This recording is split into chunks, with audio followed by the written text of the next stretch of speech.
వ్యాస మహర్షిని జనమజేయుడు ఇలా అడుగుతూ ఉన్నాడు. వ్యాస మహర్షి, నీ ముఖపద్మం నుంచి జాలువారుతూ ఉన్నటువంటి దేవీ మహత్య అమృతాన్ని ఎంత విన్నా కూడా ఎవరికీ తనివి తీరదు. ఇంకా ఇంకా ఆస్వాదించాలి అనిపిస్తుంది. జగన్మాత అదృశ్యమయ్యాక దేవతలు ఏమి చేశారో తెలుసుకోవాలని ఉంది. సజ్జన సంరక్షణ కోసం కంకణం కట్టుకుని ఉన్న మహాదేవిని అర్చించకపోవడం కన్నా కృతజ్ఞత ఉండదు. కనుక ఈ జన్మలో రాజ్యాలు ఏలుతూ ఉన్నటువంటి మహారాజులంతా కూడా జన్మలో జగన్మాతను అర్చించిన వారే అయ్యుంటారు. లేకపోతే వారికి ఈ భోగాలు దక్కవు. మానుష జన్మ ఎత్తి అమ్మవారిని అర్చించకపోతే రోగాలు రొష్టులతో ఈ లోకంలో నరకయాతనలు అనుభవిస్తారు. అందుచేత ఓ ఆచ్యవతేయ, అంబికా చరిత్రను నాకు ఇంకా తెలియజేయి. మహిషాసురుణ్ణి సంహరించి దేవతల స్థుతులను అందుకున్నాక మహాదేవి ఎక్కడికి వెళ్ళింది, అంతర్ధానం చెందింది అన్నావు. అంటే స్వర్గలోకానికి వెళ్ళిందా, మృత్యులోకానికి వెళ్ళిందా, వైకుంఠానికి వెళ్ళిందా, హిమాలయాలకు వెళ్ళిందా, ఏమయ్యింది? దేవతలు అటుపైని ఏమి చేశారు? ఈ విశేషాలన్నీ దయచేసి తెలియజేయండి అని అడిగాడు జనమజేయుడు. వ్యాస మహర్షి జనమజేయుడి సందేహాలు సమంజసమైనవే అని అనిపించి వ్యాసుడు సమాధానాలు ఇలా చెప్పాడు. జనమజయ్య, ఆరంభంలోనే నీకు చెప్పాను, మణిద్వీపం అని ఒక మనోహర స్థావరం ఉంది. మహాదేవికి ప్రియమైన క్రీడాస్థానము. ఎప్పుడూ కూడా అక్కడే విహరిస్తూ ఉంటుంది. బ్రహ్మరుద్ర మహావిష్ణువులు అక్కడికి వెళ్ళి స్త్రీ రూపాలు పొందిన కథ చెప్పాను కదా. పురుష రూపాలను పొంది తమ తమ నిలవలకు వచ్చి తమకు ఇచ్చినటువంటి పనులను నిర్వర్తిస్తూ ఉన్నారని కూడా చెప్పాను. అదిగో ఆ సముద్రం మధ్యంలో ఉన్న మణిద్వీపంలో వివిధ రూపాల్లో జగదంబిక విహరిస్తూ ఉంటుంది. అక్కడే తిరిగి వెళ్ళిపోతుంది. దేవతలు సూర్యవంశోద్భవుడైనటువంటి శత్రుఘ్నుణ్ణి భూగోళానికి అధిపతిని చేశారు. అతడు సర్వలక్షణ సంపన్నుడు. అతనిని మహిషుడి సింహాసనం మీద కూర్చోబెట్టి భూగోళాన్ని పరిపాలించే బాధ్యతలు అప్పగించి దేవతలందరూ కూడా తమ తమ వాహనాలు అధిరోహించి తమ తమ లోకాలకు వెళ్ళిపోయారు. శత్రుఘ్నుడు ధర్మబద్ధంగా పరిపాలన సాగించాడు. ప్రజలందరూ కూడా సుఖ సంతోషాలతో వర్ధిల్లుతూ ఉన్నారు. సకాలంలో వర్షాలు కురుస్తున్నాయి. భూదేవి పంటలు సమృద్ధిగా అందిస్తుంది. చెట్లు చేమలు ఫలపుష్పాలతో కళకళలాడుతూ ఉన్నాయి. గోవులు క్షీరరాశుల్ని అందిస్తూ ఉన్నాయి. నదులు వరదలతో దారి తప్పి గ్రామాలను ముచ్చివేయకుండా స్వచ్ఛ శీతోదకాలతో జలవిహంగాల కలకలరావాలతో ప్రకాశంగా ప్రవహిస్తూ ఉన్నాయి. బ్రాహ్మణులు వేదతత్వజ్ఞులై లోక కళ్యాణం కోసము యజ్ఞ యాగాదులు కూడా నిర్విఘ్నంగా నిర్వహిస్తూ ఉన్నారు. క్షత్రియులు శాస్త్ర విద్యా ప్రావీణులై దాన దయాత్పరులై ప్రజారక్షణ బాధ్యతలు సక్రమంగా నిర్వహిస్తూ ఉన్నారు. సామంతరాజులందరూ కూడా న్యాయం తప్పకుండా నిగ్రహంతో పరిపాలన సాగిస్తూ ఉన్నారు. ఆగ్రహించకుండా పంచభూతాలు కూడా భావంతో సహకరిస్తూ ఉన్నాయి. కోశాలు ధన సమృద్ధితో, గోష్ఠాలు ఆలమందతో కుశలంగా ఉన్నాయి. ఇలా ప్రజలందరూ కూడా దేవి భక్తి తత్పరులై పరస్పర గౌరవాదులతో ధర్మతత్పరులై వర్తిల్లుతూ ఉన్నారు. ఏ ప్రాంతంలో చూసినా కూడా, ఏ గ్రామంలో చూసినా యజ్ఞయాగాదులు మండపాలు మనోహరంగా దర్శనమిస్తూ ఉన్నాయి. స్త్రీలు శీలవతులై సత్యవతులై పవిత్రతలై అందరి మన్ననలు కూడా పొందుతూ ఉన్నారు. బిడ్డలు విద్యా వినయ వివేక సంపన్నులై పితృభక్తి పరాయణులై ధర్మ మార్గాన ప్రయాణిస్తూ ఉన్నారు. భూలోకంలో ఎక్కడా కూడా అన్యాయం కానీ, అధర్మం కానీ, అక్రమం కానీ మచ్చుకైనా కూడా కనిపించడం లేదు. వేదశాస్త్ర చర్చలు తప్ప వృధావాదాలు వినిపించడం లేదు. దైన్యము, కలహము, అశుభము, అకాల మరణము లాంటివి ప్రజలకు జరగని విషయాలయ్యాయి. ఇలా అందరూ కూడా హాయిగా సుఖ సంతోషాలతో జీవిస్తున్నారు. మిత్రులు విడిపోవడం కానీ, ఆపదల పాలు కావడం కానీ లేనే లేదు. అనావృష్టి లేదు, దుర్భిక్షము లేదు, అంటువ్యాధులు అనారోగ్యాలు లేవు, పరస్పర మాత్సర్యాలు లేవు, విరోధాలు లేవు. స్త్రీ పురుషులు సమాన గౌరవంతో నీతి తప్పని ప్రవర్తనతో స్వర్గంలో దేవతల్లాగా సుఖంగా ఆరోగ్యంగా జీవిస్తూ ఉన్నారు. చోరులు, వంచకులు, పాషండులు, కారులు అంటే లోపులు, వేదద్వేషులు, పాపాచారులు అనేవారు లేనే లేరు. అందరూ కూడా ధర్మరతులు, అందరూ సత్యసంధులు, అందరూ కూడా వర్తనులు. గుణాలను బట్టి సత్వ రజో తమో గుణాలను బట్టి బ్రాహ్మణులలో 3 శ్రేణులు ఏర్పడ్డాయి. అందరూ కూడా వేదవేత్తలే కానీ అప్రతిగ్రహము నియమంగా నుంచి ఏది దానంగా స్వీకరించకపోవడము, శాంతచిత్తులై దయామయులై జీవిస్తూ పశుహింస లేని యజ్ఞాలను నిర్వహిస్తూ అధ్యయనము అనేవి 3 తమకు పనులుగా కాలాన్ని సద్వినియోగం చేసుకునేవారు. సాత్వికులు, ఇక రాజసులు ఉన్నారు. వీరు క్షత్రియులకు పురోహితులై విధానంగా మాంసభక్షకులై జీవిక సాగిస్తూ ఉంటారు. వేదాధ్యయనము, అధ్యాపనము, దానము, ప్రతిగ్రహము ఇవి వీరి షట్కర్మలు. తామసులది 3వ కోవ. రాగద్వేషాలు, క్రోధలోభాలు వీరి గుణాలు.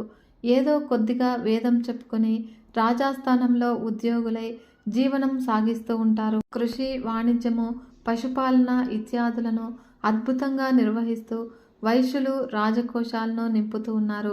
ధనము సమృద్ధిగా చేకూరుతుంది కదా అని ప్రజల్లో ఏ ఒక్కరూ కూడా మిడిసిపడటం లేదు. జనమజయ శత్రుఘ్నుడి పరిపాలన ఇలా సాగుతూ ఉంది. మహిషాసురుడి పాలనలో పడిన కష్టాలను అన్నింటినీ కూడా ప్రజలు మర్చిపోయారు. అమ్మవారిని ఆరాధించడంలో అందరూ కూడా అపారంగా మనశ్శాంతిని పొందుతూ ఉన్నారు. సర్వపాప వినాశకము, శాంతి సౌఖ్యప్రదము అయినటువంటి దేవీ మహత్యాన్ని మరింతగా ఆస్వాదించాలని కోరుకుంటున్నావు కదా, ఆలకించు చెబుతాను. నిశుంభులు అని 2 రాక్షస సోదరులు ఉండేవారు.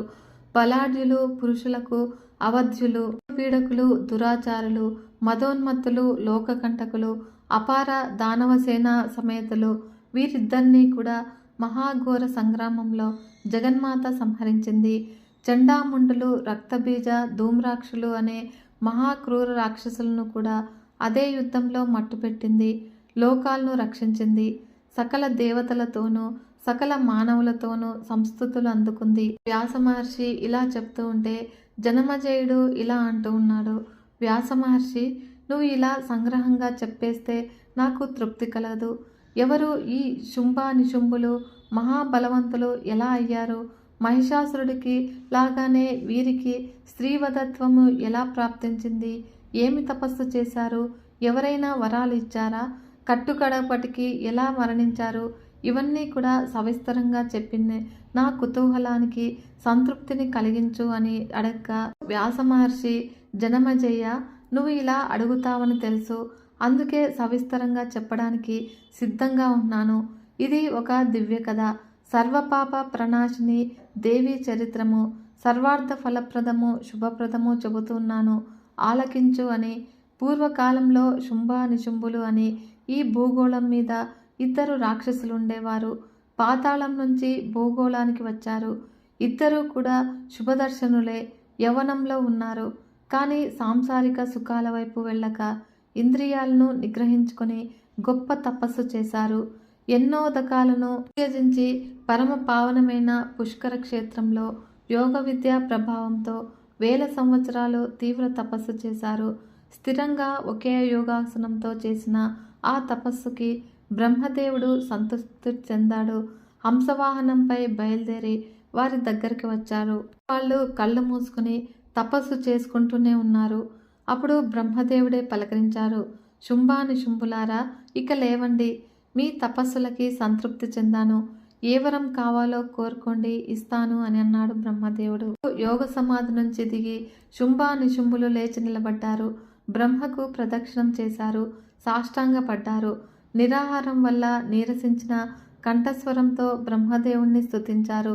చతుర్వదన, తపస్సులకి నువ్వు సంతృప్తి చెందితే మాకు అమరత్వాన్ని వరంగా ప్రసాదించు.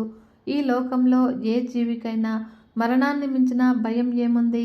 ఆ భయాన్ని తొలగించుకోవడం కోసము ఈ వరాన్ని అడుగుతూ ఉన్నాము కనుక వెంటనే మా కోరిక తీర్చి మరణ భయాన్ని తొలగించు అని అన్నారు. ఈ అభ్యర్థనకు చతుర్ముఖుడు ఆశ్చర్యపోయాడు. శుంభ నిశుంభులారా, ఇదెక్కడి వైపరీత్యము? మీరు అడగదగినదేనా ఇది? నాకు మాత్రము ఇవ్వదగినది కాదు. పుట్టినవాడు గిట్టక తప్పదు, గిట్టినవాడు పుట్టక తప్పదు. ఇది విశ్వకర్త చేసినటువంటి నియమము. సృష్టి ఆది నుంచి కూడా అమలులో ఉన్న నియమము కనుక దీన్ని తప్పించడము నా వల్ల కాదు. పుట్టిన ప్రతి ప్రాణి కూడా ఎప్పటికో అప్పటికి గిట్టకవలసిందే. అందుచేత మరొకటి ఏదైనా కోరుకోండి అని అన్నాడు. శుంభానిశుంభులు ఆలోచనలో పడ్డారు. పరస్పరము చర్చించుకున్నారు. ఇక ఒక నిర్ణయానికి వచ్చి బ్రహ్మదేవుడి పాదాలపై పడ్డారు. సృష్టికర్త, సరే, నువ్వన్నట్లయితే మరొకటి అడుగుతూ ఉన్నాము, ప్రసాదించు. అమరుల చేతిలో కానీ, మానవుల చేతిలో కానీ, జంతువుల చేతిలో కానీ, పక్షుల చేతిలో కానీ, ఏ పురుషజాతి చేతిలోనూ కూడా మేము మరణించకుండా వరం ప్రసాదించు. ఆడజాతికి మేము భయపడము. అబలలు మా ముందు నిలవలేరు. అందుచేత పురుషజాతి వల్ల మాకు ప్రాణాపాయం లేకుండా అనుగ్రహించు చాలు అని అన్నారు. బ్రహ్మదేవుడు సరే అన్నాడు. హంసపై ఎక్కి మాయమైపోయాడు. అప్పుడు శుంభానిశుంభులు తమ పాతాళానికి తిరిగి వెళ్ళారు. పురోహితుడు భృగు మహర్షికి విషయం విన్నవించారు. అతడు ఒక శుభముహూర్తాన బంగారు సింహాసనం చేయించి వీరిలో జ్యేష్ఠుడు కనుక శుంభుడికి పట్టాభిషేకం జరిపించాడు. సర్వ దానవ సామ్రాజ్యానికి శుంభుడు ప్రభు అయ్యాడు. అలా ఆనందించి సేవించడానికి ఎందరెందరో దానవ మహావీరులు వచ్చారు. సమైక్యాన్ని ప్రకటించారు. వీరాది వీరులు, అపూర్వ సహోదరులు అయిన చండాముండులు, ధూమ్రలోచనుడు, రక్తబీజుడు మహాసైన్య సమేతులై తరలివచ్చి దానవ చక్రవర్తి శుంభుడికి తమ మద్దతును ప్రకటించారు. అతడి పక్షాన నిలబడి శత్రువులతో యుద్ధాలు చేయడానికి ప్రతిజ్ఞలు వహించారు. జనమజయ వీరిలో రక్తబీజుడిది ఒక విచిత్రమైన జన్మ. రణరంగంలో ఆయుధం తగిలి అతడి శరీరం నుంచి నేలకు రాలిపడిన ప్రతి నెత్తుటి బొట్టు నుంచి వందలు వేలుగా రక్తబీజులు ఆవిర్భవిస్తారు. అదే రూపము, అదే బలము, అదే ఆయుధంతో ఆవిర్భవిస్తారు. అదే పరాక్రమంతో అంతమంది కూడా శత్రువులతో యుద్ధం చేస్తారు. అందుచేత సంగ్రామంలో ఈ రక్తబీజుడు అత్యంత దుర్జయుడు. ఇలాంటి దానవ వీరులు కోటాను కోట్లుగా వచ్చి శుంభుడికి సేవకులయ్యారు. శుంభానిశుంభులకు భూగోళమంతా కూడా స్వాధీనమైంది. ఇక స్వర్గమే స్వాధీనం కావాలి. ఇలా శుంభుడు సేనా సమేతుడై వెళ్ళి ఇంద్రుడి మీద యుద్ధాన్ని ప్రకటించారు. అప్పుడు దిక్పాలకులను వెంట నడుచుకుంటూ వజ్రపాణి ధీటుగా ఎదిరించి నిలబడ్డాడు. ఇలా ఘోర సంగ్రామం జరిగింది. అప్పుడు ఇంద్రుడు తన శతకోటిని అంటే వజ్రాయుధం గురి చూసి విసిరాడు. అది సరాసరి వెళ్ళి శుంభుడి గుండెలకు బలంగా తగిలింది. వాడు ఆ దెబ్బకు మూర్చపోయాడు. అప్పుడు రథం నుంచి నేలకు ఒరిగిపోయాడు. రాక్షస సైన్యం అంతా కూడా కకావికలమయ్యింది. ఈ దుర్వార్త తెలియగానే అతి క్రుద్ధుడై శంభుడు స్వయంగా రణరంగానికి పరుగు పరుగున వచ్చాడు.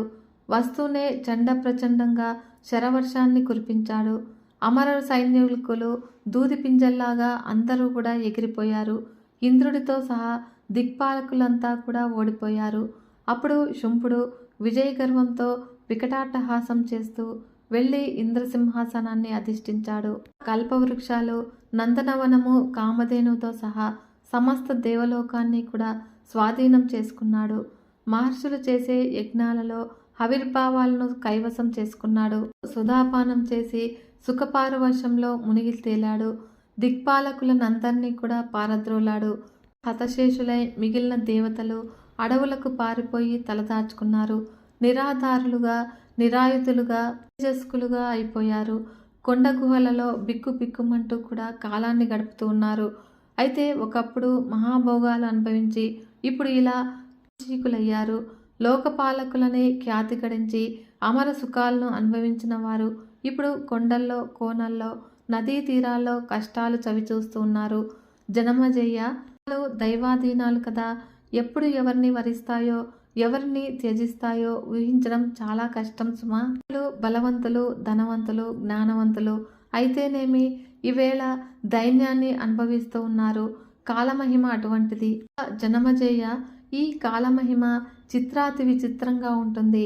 ఒకడిని ఒకప్పుడు మహారాజును చేస్తుంది.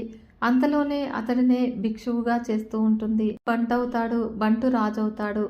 దాత యాచకుడవుతాడు. బలవంతుడు బలహీనుడవుతాడు. పండితుడు అజ్ఞాని అవుతాడు. మహాశూరుడు మహాబీరు అవుతాడు.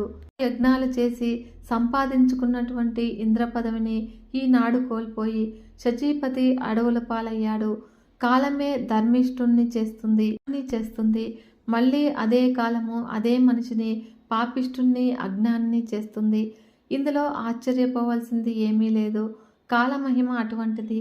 బ్రహ్మ విష్ణు మహేశ్వరులకే ఇటువంటి కష్టాలు తప్పలేదు. విష్ణుమూర్తి జన్మ ఎత్తాడు. మహాశివుడు పుర్రె చేతబట్టి భిక్షాటనం చేస్తాడు. కాలమే అన్ని వేళలా కూడా అందరికన్నా బలీయంగా ఉంటుంది. జనమజయ శుంభుడు స్వర్గ సామ్రాజ్యాన్ని ఆక్రమించి 1000 ఏళ్లు గడిచింది. అడవుల్లో జీవిస్తూ ఉన్నటువంటి దేవతలంతా కూడా క్రమక్రమంగా సంఘటితులయ్యారు. బృహస్పతిని సలహా అడిగారు. మన రాజ్యాలన్నీ కూడా మన భోగాలను తిరిగి పొందటానికి ఏదైనా ఉపాయం చెప్పమని అడిగారు. అప్పుడు వేద మంత్రాలను సరిగ్గా పఠిస్తే వాంఛితాలు నెరవేరుతాయి అంటారు కదా. కోరికలను తీర్చే యజ్ఞాలు యాగాలు ఉన్నాయి అంటారు కదా. అవన్నీ కూడా నీకు తెలుసు, నీకు మాత్రమే తెలుసు. కనుక గురుత్తమ, మా కోసము అవన్నీ జపించు.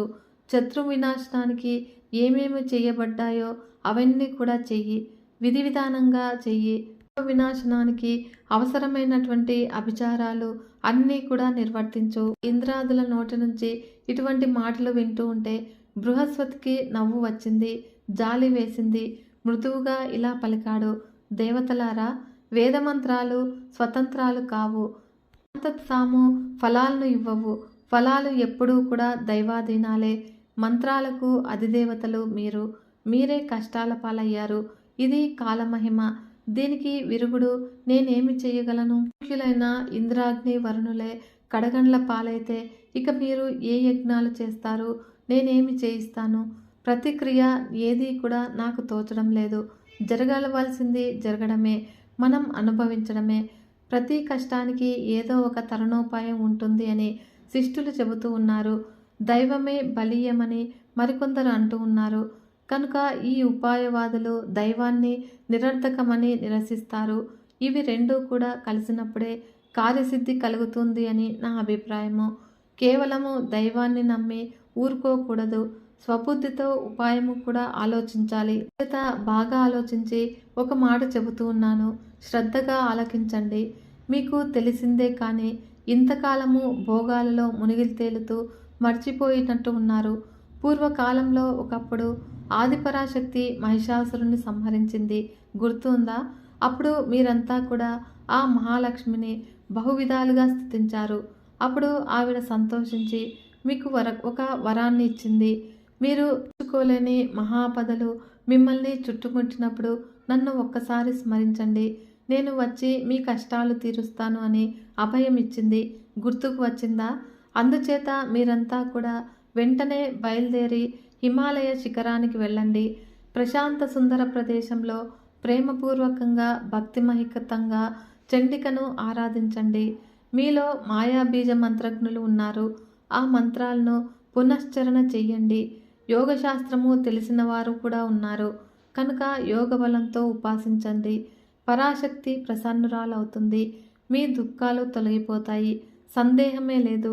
కనుక ఆ జగన్మాత హిమశైల శిఖరం మీదనే ఉంటుంది అని విన్నాను. స్తుతించినా పూజించినా కూడా సద్యఫలంగా వాంఛితాలను నెరవేరుస్తుంది ఆ అమ్మవారు. కరుణా స్వరూపిణి. దృఢంగా సంకల్పించుకొని హిమాలయాలకు వెళ్ళండి. కనుక దేవతలారా, వెంటనే బయలుదేరండి. మనోవాంఛ ఫలసిద్ధిరస్తు. ఈ విధంగా బృహస్పతి దేవగురువు ఆశీర్వదించి పంపించాడు. అప్పుడు దేవతలందరూ కూడా హిమశిఖరాన్ని చేరుకున్నాడు. దేవీ ధ్యాన పరాయణులయ్యారు. మాయా బీజాక్షర మంత్రాన్ని హృదయంలో జపిస్తూ జగన్మాతకు నమస్కరిస్తూ ఉన్నాడు. స్తోత్రాలు కూడా పఠిస్తూ ఉన్నారు. విశ్వేశ్వరి, మహాదేవి, ఆనందరూపిణి, జన సుఖంకరి, దానవకరి, క్షేమంకరి. రూపం ఇది అని నిశ్చయించలేము. నీ నామధేయాల ఇంత అని నిర్ణయించలేము. వేదాలకు కూడా అంతని ఆది రూపానివి నువ్వు. సర్వశాస్త్ర స్వరూపవు, సర్వాస్త్ర స్వరూపవు. స్థితి లయకారినివి. స్మృతి, ధృతి, బుద్ధి, జర, పుష్టి, తుష్టి, కాంతి, శాంతి, విద్య, లక్ష్మి, గతి, కీర్తి, మేధ స్వరూపాలు అన్నీ కూడా నువ్వే. ఈ విశ్వానికి పురాణ బీజానివి. దేవతలకు మేలు చేయడానికి నువ్వు ఎప్పుడూ కూడా ఏ రూపంలో అవతరిస్తావో, ఏ పనిని ఎలా నెరవేరుస్తావో ఎవ్వరికీ కూడా తెలియదు. క్షమ, యోగనిద్ర, దయ, వివక్ష అన్నీ కూడా నువ్వే. అలనాడు మహిషాసురుణ్ణి సంహరించి దేవతలందరినీ కూడా రక్షించావు తల్లి. ఇప్పుడు మళ్ళీ అవసరం వచ్చింది. దేవతల పట్ల నీకున్న ప్రేమ అపారమని వేద పురాణ శాస్త్రాలు పదే పదే కీర్తిస్తూ ఉన్నాయి. ఇందులో ఆశ్చర్యం ఏముంది తల్లి?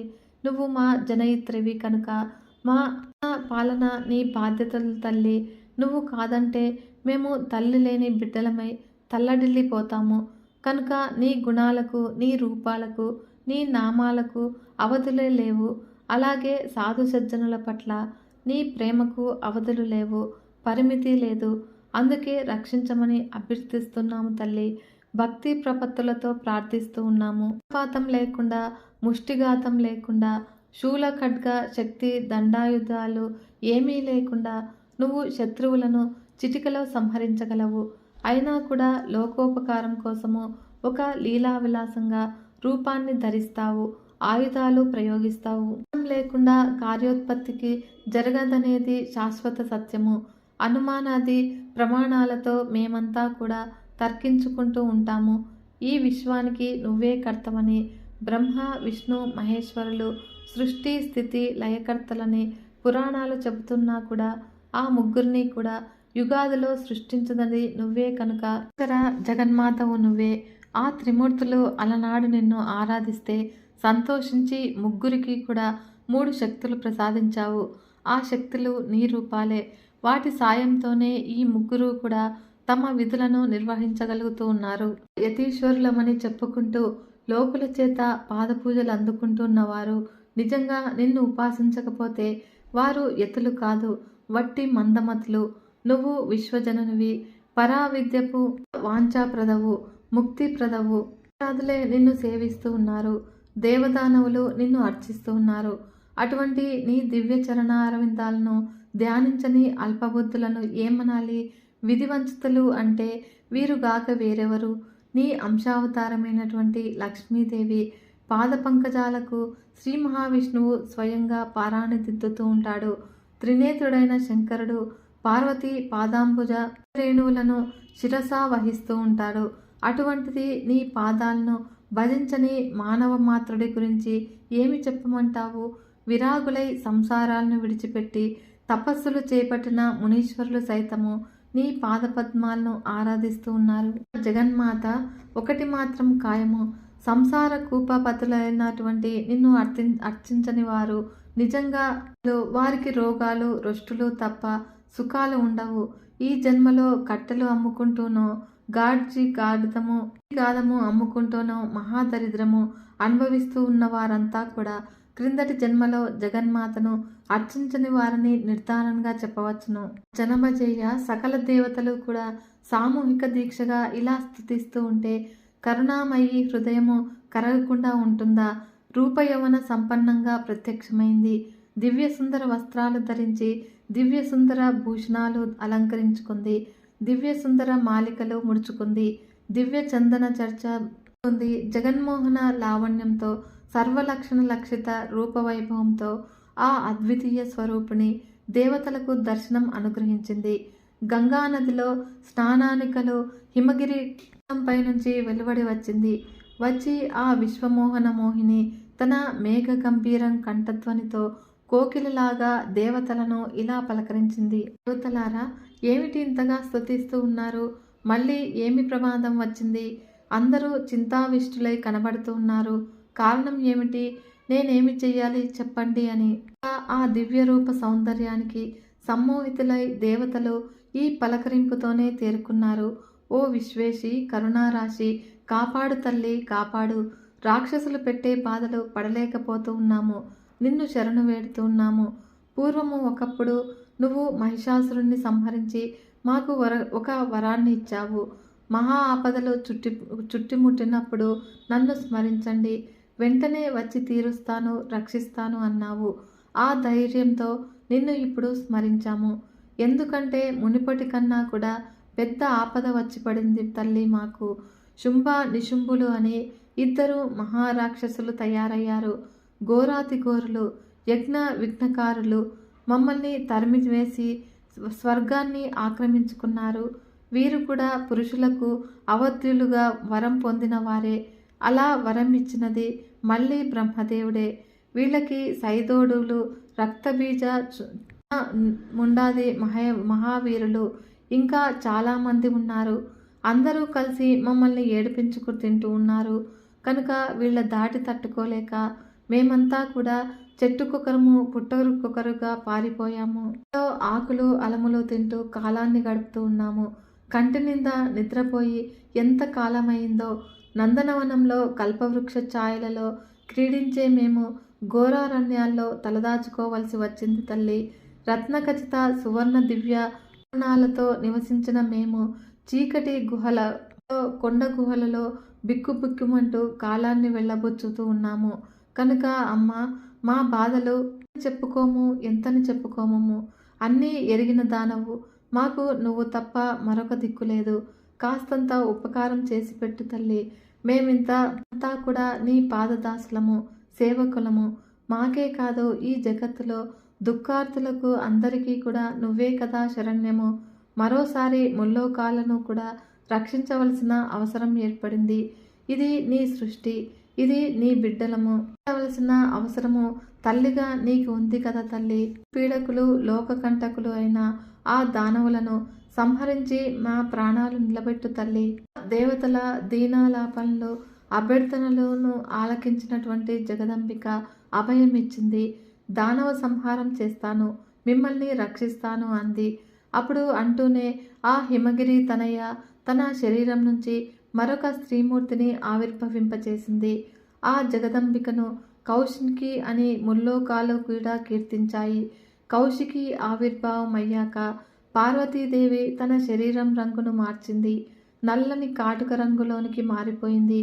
కాళిక అని సకల దేవతలు కూడా స్తుతించారు. కదిలితే కాలుతుందన్నంత మహాఘోర రూపంలో ఉంది ఆ తల్లి. రాక్షసులను కూడా హడలెత్తించే కారు నలుపు, కాళరాత్రి లాంటి రూపము. కౌశికి రూపములో అంబిక మాత్రము సౌందర్య పరాసీమగానే ఉంది. సర్వభూషణ సంయుక్త లావణ్య రాశి అంబికాదేవి చిరునవ్వులు చిందిస్తూ నిలబడి ఉంది. అప్పుడు నివ్వెరపోయి చూస్తూ ఉన్నటువంటి దేవతలను మరోసారి పలకరించింది. దేవతలారా, నిర్భయంగా ఉండండి. మీ శత్రువులను సంహరిస్తాను. కర్తవ్యము కర్తవ్యమే. ఇక చూడండి, రణరంగంలో వీరవిహారం చేస్తాను. శుంభ నిశుంభాదులను మట్టుబెట్టి మీకు ఆనందం కలిగిస్తాను అని అంటూనే తన వాహనాన్ని అధిరోహించి కాళికాదేవిని పార్శ్వభాగంలో కూర్చోబెట్టుకుంది. శుంభుడి రాజధానికి చేరుకుంది. రాజధానికి సమీపంలో ఉన్న ఉద్యానవనంలో దిగింది. కాళికను ఎట్ట ఎదుట శ్రోతగా కూర్చోబెట్టుకుని తాను అత్యద్భుతమైన సంగీతాన్ని పాడనారంభించింది. ఆ జగన్మోహన సంగీతానికి చరాచర జగత్తు కూడా పరవశించింది. కోకిలలు సిగ్గుతో తలవంచుకున్నాయి. లేడుకూనలు మేతమాని చెవులు రెక్కించి నిలిచి ఉన్నాయి. పుట్టల్లోని నుంచి పాములు పడగలు బయటికి పెట్టి ఊపుతూ ఉన్నాయి. ఆకాశంలో అదృశ్య రూపాలతో ఉన్న దేవతలు అచ్చమైన నాదానందంతో తొలిసారిగా చవిచూస్తూ ఉన్నారు. ఆ సమయానికి చండాముండాసులు ఇద్దరు కూడా వ్యాహాళిగా అటువైపుగా వచ్చారు. గానానికి దుష్టులై అప్రయత్నంగా అక్కడికి వచ్చి గానం చేస్తూ ఉన్నటువంటి అంబికామూర్తిని చూశారు. ఎదుట కూర్చున్నటువంటి కాళికాదేవిని చూశారు. ఆ దివ్యగాన సౌందర్యానికి, గాత్ర సౌందర్యానికి ముగ్ధులయ్యారు. ఆశ్చర్యచకితులయ్యారు. పరుగు పరుగున వెళ్ళి తమ ప్రభువు శుంభుణ్ణి సన్నిధిలో వాలారు. వంచి నమస్కరించి మధురాతి మధురంగా పలికారు. దానవరాజా, దివ్యతేజ, హిమాలయాల నుంచి ఒక సుందరాంగి వచ్చింది. కామమోహిని అంటే అతిశయోక్తి కాదు. వాహనాన్ని అధిరోహించి కూర్చుంది. దేవగంధర్వ లోకాలన్నీ కూడా తిరిగిన వాళ్ళమే కదా. ఎక్కడా కూడా ఇంతవరకు ఇలాంటి సౌందర్య రాశిని చూడలేదంటే నమ్ము. కనీసము వినలేదు కూడా. అందానికి తగ్గినట్లే జగన్మోహనంగా సంగీతం పాడుతోంది. లేడికొనలు ఆ మధుర స్వరానికి సమ్మోహితాలై ఆమె చుట్టూ కూడా చేరి నిశ్చేష్టంగా నిలబడి వింటూ ఉన్నాయి. ఈవిడ ఎవరో, ఎవరియో, ఎందుకోసమో ఇక్కడికి వచ్చిందో ఏమిటో తెలుసుకో. నువ్వు పరిగ్రహించడానికి అన్ని విధాలుగా తగిన కామినీమణి అని మాకు అనిపించి పరుగు పరుగున వచ్చి నీకు విన్నవిస్తూ ఉన్నాము. కనుక ఆ కళ్యాణలోచన ఎవరో తెలుసుకొని ఇంటికి ఆహ్వానించి ఇల్లాల్ని చేసుకో. ఇలాంటి నారీమణి మరి దొరకదనుతుంది అని మేము అనుకోము. ఇలా రత్నరాశులన్నీ కూడా కొల్లగొట్టావు. ఈ నారీరత్నం కూడా నీకు దక్కితే శోభాయమానంగా ఉంటుంది. ఐరావతము, ఉచ్చైశ్రవము, పుష్పకము, కుబేరుడి నిధులు, వరుణుడి నక్షత్రము, పారిజాతము, కామధేనువు, వరుణపాశము, యమదండము ఇత్యాదులన్నీ కూడా బలాత్కారంగా కైవసం చేసుకున్నావు. నీకు హడలిపోయి సముద్రుడు రత్నరాశులను బహూకరించాడు. వాడిపోని పుష్పమాలికను కానుక పెట్టాడు. సరే, మేనకాది అప్సరసలు నీకు పరిచారికలై ఊడిగమే చేస్తున్నారు. ఇలా సృష్టిలో ఉత్తమోత్తమైనది ప్రతీదీ కూడా బలాత్కారంగానే అయినా నీ అధీనంలోనికి వచ్చింది. మరింకా ఈ కాంతారత్నం కూడా నీకు చేరితే నీ ఐశ్వర్యానికి, శౌర్యానికి పరిపూర్ణత సిద్ధిస్తుంది. ఇన్నింటినీ దక్కించుకున్నవాడు ఎవడూ కూడా ఈమెను విడిచిపెట్టడు. ఇప్పటి వరకు కూడా నీ ఇంటిలో ఉన్న రత్నాల కన్నింటికి కూడా ఈమె రాకతో సార్థక్యము చేకూరుతుంది. లేదంటే అవి రత్నాల వంటివి అయిపోతాయి. అంతటి కన్యారత్నము ఈవిడ. కని విని ఎరుగని సౌందర్యము. గట్టిగా ప్రయత్నించి సొంతం చేసుకో. మధురంగా, మధురాక్షరంగా చండాముండలు చెప్పే వార్త విశేషాలని కులాసాగా ఆలకించాడు శుంభుడు. ముఖం వికసించింది. సన్నిధిలో ఉన్న సుగ్రీవుణ్ణి ఆజ్ఞాపించాడు.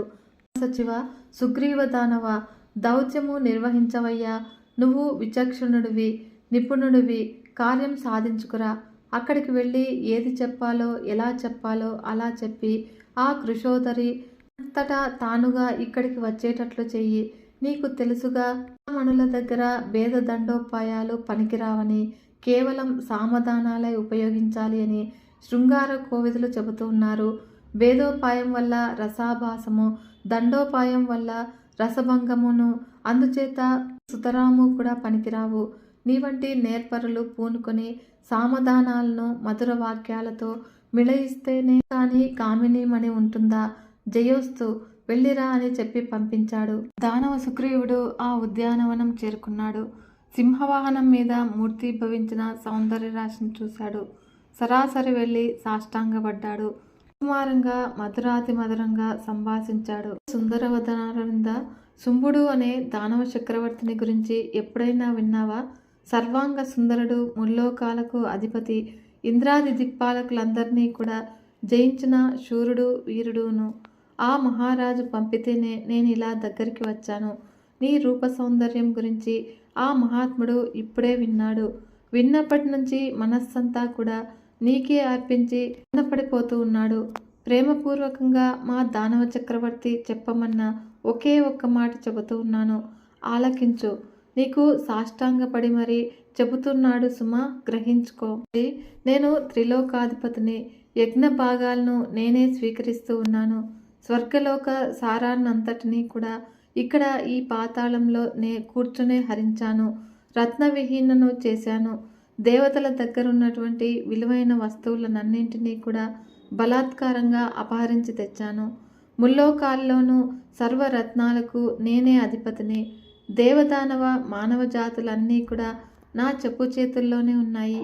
ఇంతటి మహావీరుణ్ణి అయినా నీ సౌందర్యాది గుణాలను విని ఆకర్షితుడనై నీకు దాసుణ్ణి అయ్యాను. ఏమి చెయ్యమంటావు చెప్పు. నా మనస్సు నీ అధీనమైపోయింది. పంపవరు, ఆజ్ఞాపించు. నీ సేవకుణ్ణి నేను. నువ్వు ఏది చేయమంటే అది చేస్తాను.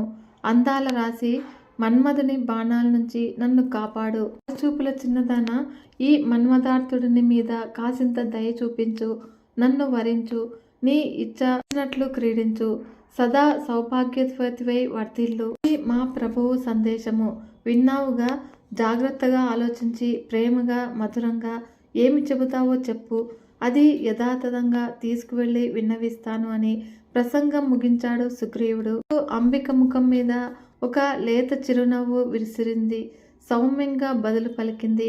దానవదూత, శంభుడనే కాదు నిశుంభుడిని కూడా నేను ఎదురుగుదును. ఆ బలశాలులు కదా, నీ ప్రభువు సకల దేవతలను కూడా జయించాడు, సకల శత్రువులను హరించాడు. సర్వ సద్గుణాలకు రాశి, సర్వ సంపదలకు భోక్త, మహాదాత, శూరాధినేత. ఇక రూపంలో అచ్చం మన్మధుడేనట. 23 లక్షణాలు ఉన్నాయట. పైగా దేవమానవ పురుష జాతులకు అవధ్యుడు కౌడానట. అవునా? ఇవన్నీ తెలిసే అంతటి మహావీరుణ్ణి ఒక్కసారి కళ్ళారా చూద్దామనిపించి ఇలా వచ్చాను. నా అంతట నేనై వచ్చాను. రావద్దు. రత్నం తన శోభను పెంచుకోవడానికి బంగారాన్ని వెతుక్కుంటూ వస్తుంది కదా. సుగ్రీవ, నేను వరాన్వేషణలో బయలుదేరాను. చాలా దూరం నుంచి వచ్చాను. స్వర్గంలో దేవతలందరినీ చూశాను. భూలోకంలో మానవ మహావీరులను చూశాను. గంధర్వ, యక్ష, రాక్షస జాతులనందరినీ కూడా అవలోకించాను. అందగాళ్ళు చాలామంది కనిపించారు. కానీ అదేమిటో అందరూ కూడా భయపడిపోతూ ఉన్నారు. గజగజ వణికిపోతూ ఉన్నారు. ఏమిటా అని ఆరా తీస్తే మీ ప్రభువు శంభుడికి భయపడుతూ ఉన్నారని తెలిసింది. అదిగో అక్కడ మొదటిసారిగా శంభుడి గుణగణాలను గురించి విన్నాను. దర్శించాలి అని అనిపించింది. అందుకు హుటాహుటిన వచ్చాను. దూత, మహానుభావ, వెళ్ళు, మీ ప్రభువుకు చెప్పు. ఎవరూ లేనప్పుడు ఏకాంతంగా మృదుమధురంగా నా సందేశం వినిపించు. ఇదిగో జాగ్రత్తగా విను. యథాతథంగా చెప్పాలి సుమా. గుణ సమారంభ శుంభ, బలవంతుల్లోకెల్లా బలవంతుడవని, సుందరుల్లోకెల్లా సుందరుడవని విన్నాను. దాతవని, సకల దేవత విజేతవని తెలుసుకున్నాను. సర్వ విద్య పారంగతుడవని, సకల సద్గుణ విశారదుడవని గ్రహించాను. ఉన్నత వంశంలో జన్మించావని, దక్షతతో రాజ్యం నిర్మించావని ఆలకించాను. రత్నరాశులను స్వాధీనపరుచుకొని భోగభాగ్యాలను అపారంగా అనుభవిస్తూ ఉన్నావని పరికించాను. అందుకే కోరి కోరి నీ నగరానికి వచ్చాను. నేను వరుణ్ణి వెతుక్కుంటూ ఉన్నాను. ఇంతకాలానికి యోగ్యుడవు దొరికావు. నేనే నీకు తగిన దానను. ఇది నిజము. కాకపోతే నాకు చిన్న నియమం ఉంది. ఇక్కడి దాకా వచ్చి చెప్పకపోవడమేమి, చెప్పేస్తూ ఉన్నాను. అప్పుడు బాల్య చాపల్యం కొద్దీ నేను ఒక ప్రతిజ్ఞ చేశాను. చెలికత్తలందరూ కూడా నన్ను, నా బలాన్ని ప్రశంసిస్తూ ఉంటే ఉబలాటంగా ఉండబట్టలేక రహస్యంగా ప్రతిజ్ఞ చేశాను. అదేమిటి అంటే, అది నాతో బలాక్రమాలతో వచ్చేవాడై రణరంగంలో నన్ను జయించిన వాడినే నేను పెళ్లాడతాను అని. ఆడపిల్లను కదా, అదొక చాపల్యము. ఈ ప్రతిజ్ఞకు నా చెలికత్తెలంతా కూడా పరిహసించారు, ఆట పట్టించారు. దానితో నాకు పట్టుదల పెరిగి ప్రతిజ్ఞకు మరింతగా కట్టుబడిపోయాను. వరాన్వేషణలో ఆ దేశము ఈ దేశము తిరుగుతూ ఇక్కడికి వచ్చాను. నువ్వు మహావీరుడవి, మహాశూరుడవి, మహాబలశాలివి. నా బలమంటావా? ఇదిగో ఈ పాటిది. తెలుసుకునే ఉంటావు. అందుచేత ఇలా వచ్చి స్వబలంతో నన్ను జయించి నా కోరిక తీర్చు. నువ్వు ఒక్కడివే వచ్చినా సరే, తమ్ముడు నిశుంభుడితో కలిసి వచ్చినా సరే, సమరంలో జయించి సుందర నన్ను వివాహం చేసుకో. ఈ విధంగా అంబిక సందేశాన్ని ఆలకించిన సుగ్రీవుడు ఆశ్చర్యపోయాడు. ఎంత తెలివి తక్కువ దానివే అన్నట్టు ఒక నవ్వు నవ్వాడు. అమ్మాయి, ఏమిటి మాట్లాడుతున్నావో తెలిసి మాట్లాడుతున్నావా? ఏమిటి ఈ సాహసం?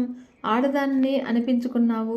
ఇంద్రాది దేవతలను ఓడించిన చండశాసనుడితో నీకు తలపడదావా? అతన్ని జయించగలిగిన వాడు ఈ ముల్లోకాల్లోనే లేడు. ఒక నువ్వా సుందరి? బలాలు తెలుసుకోకుండా ఇలా ఎవరు పడితే వారితో కయ్యానికి కాలు దువ్వకూడదు. సమరాలు గిమరాలు నీకెందుకు గాని?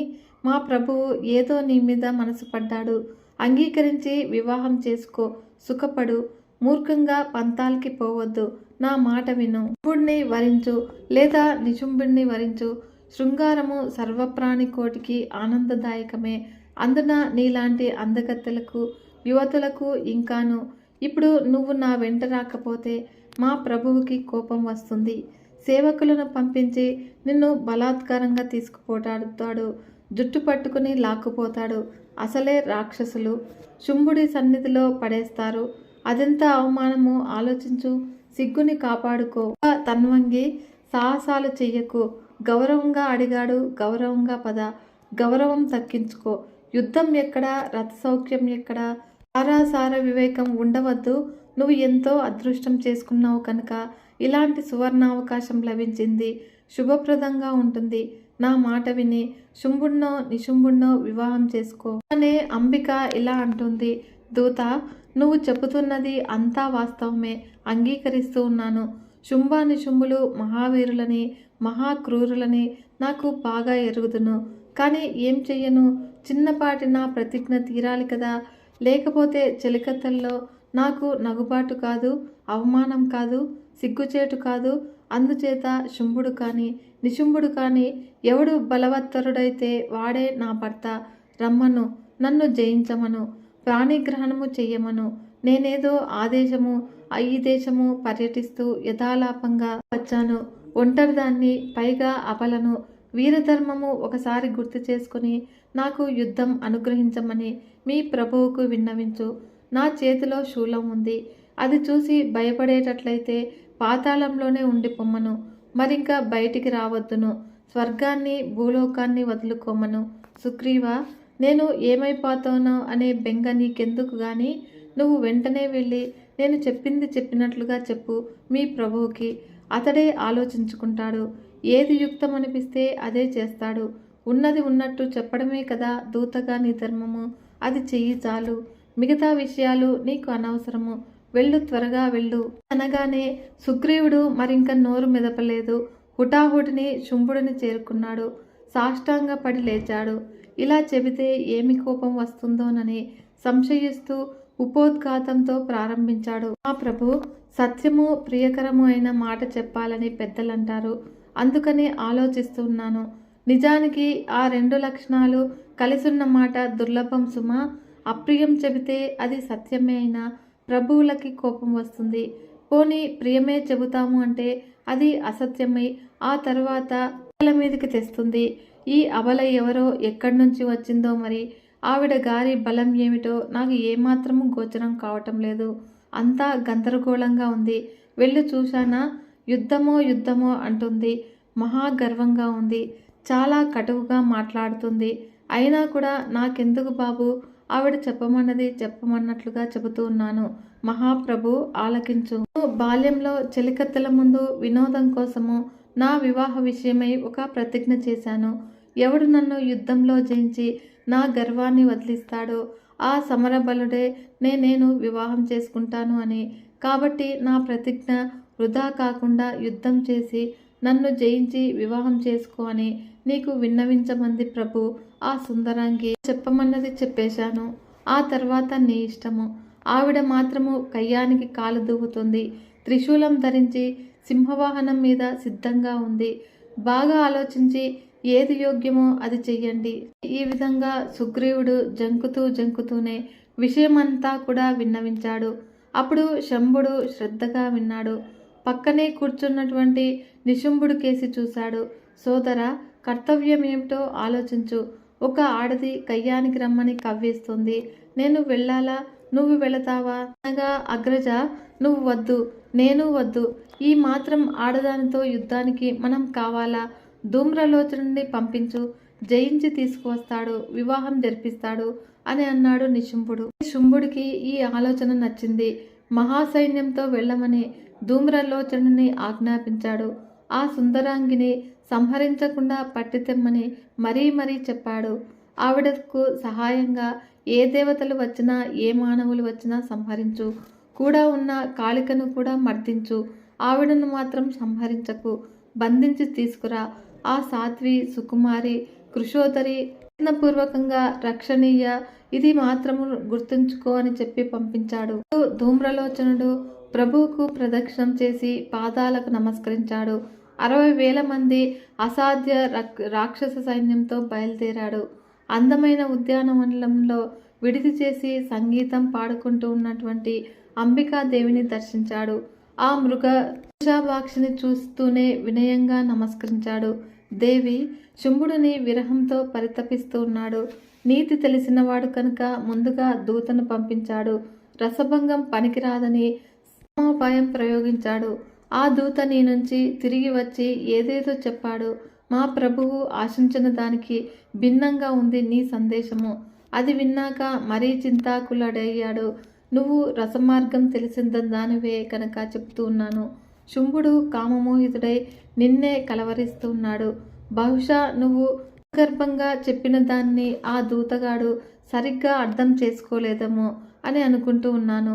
ఎవడు నన్ను సంగ్రామంలో జయిస్తాడో ఆ సమబలుడినే అంటూ నువ్వు కఠినంగా పలికావుట కదా. 2 రకాల సంగ్రామాలుంటాయని వాడికి తెలియదు పాపము.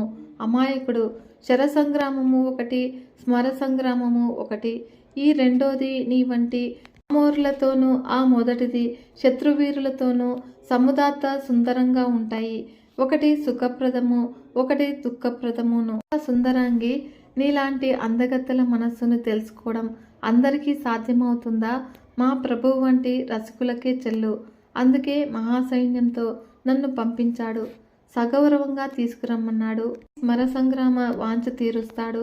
త్రిలోకాధిపతి అయిన శంభుడికి పట్టమహేషివై మహాభోగాలను అనుభవించు. నువ్వు కోరుకున్న సంగ్రామంలో అతడు నిన్ను జయిస్తాడు. బాణ విద్యలోనే కాదు, పుష్పబాణ విద్యలోనూ మంచి నేర్పరి.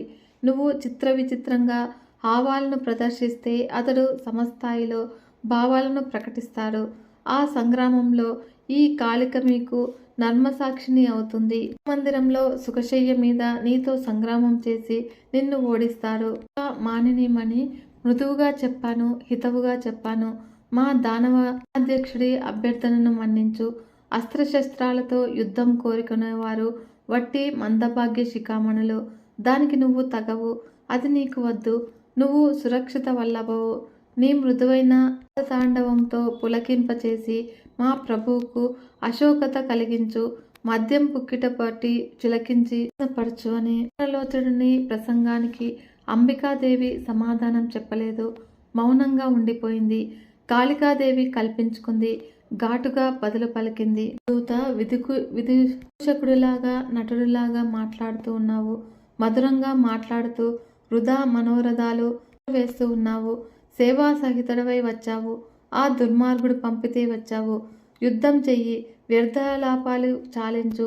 ఘాతాలతో శుంభానిశుంభులను సంహరించి ఇంకా నీలాంటి నీచులనందరినీ కూడా మట్టుబెట్టి అంబికాదేవి తన నిలయానికి తిరిగి వెళుతుంది.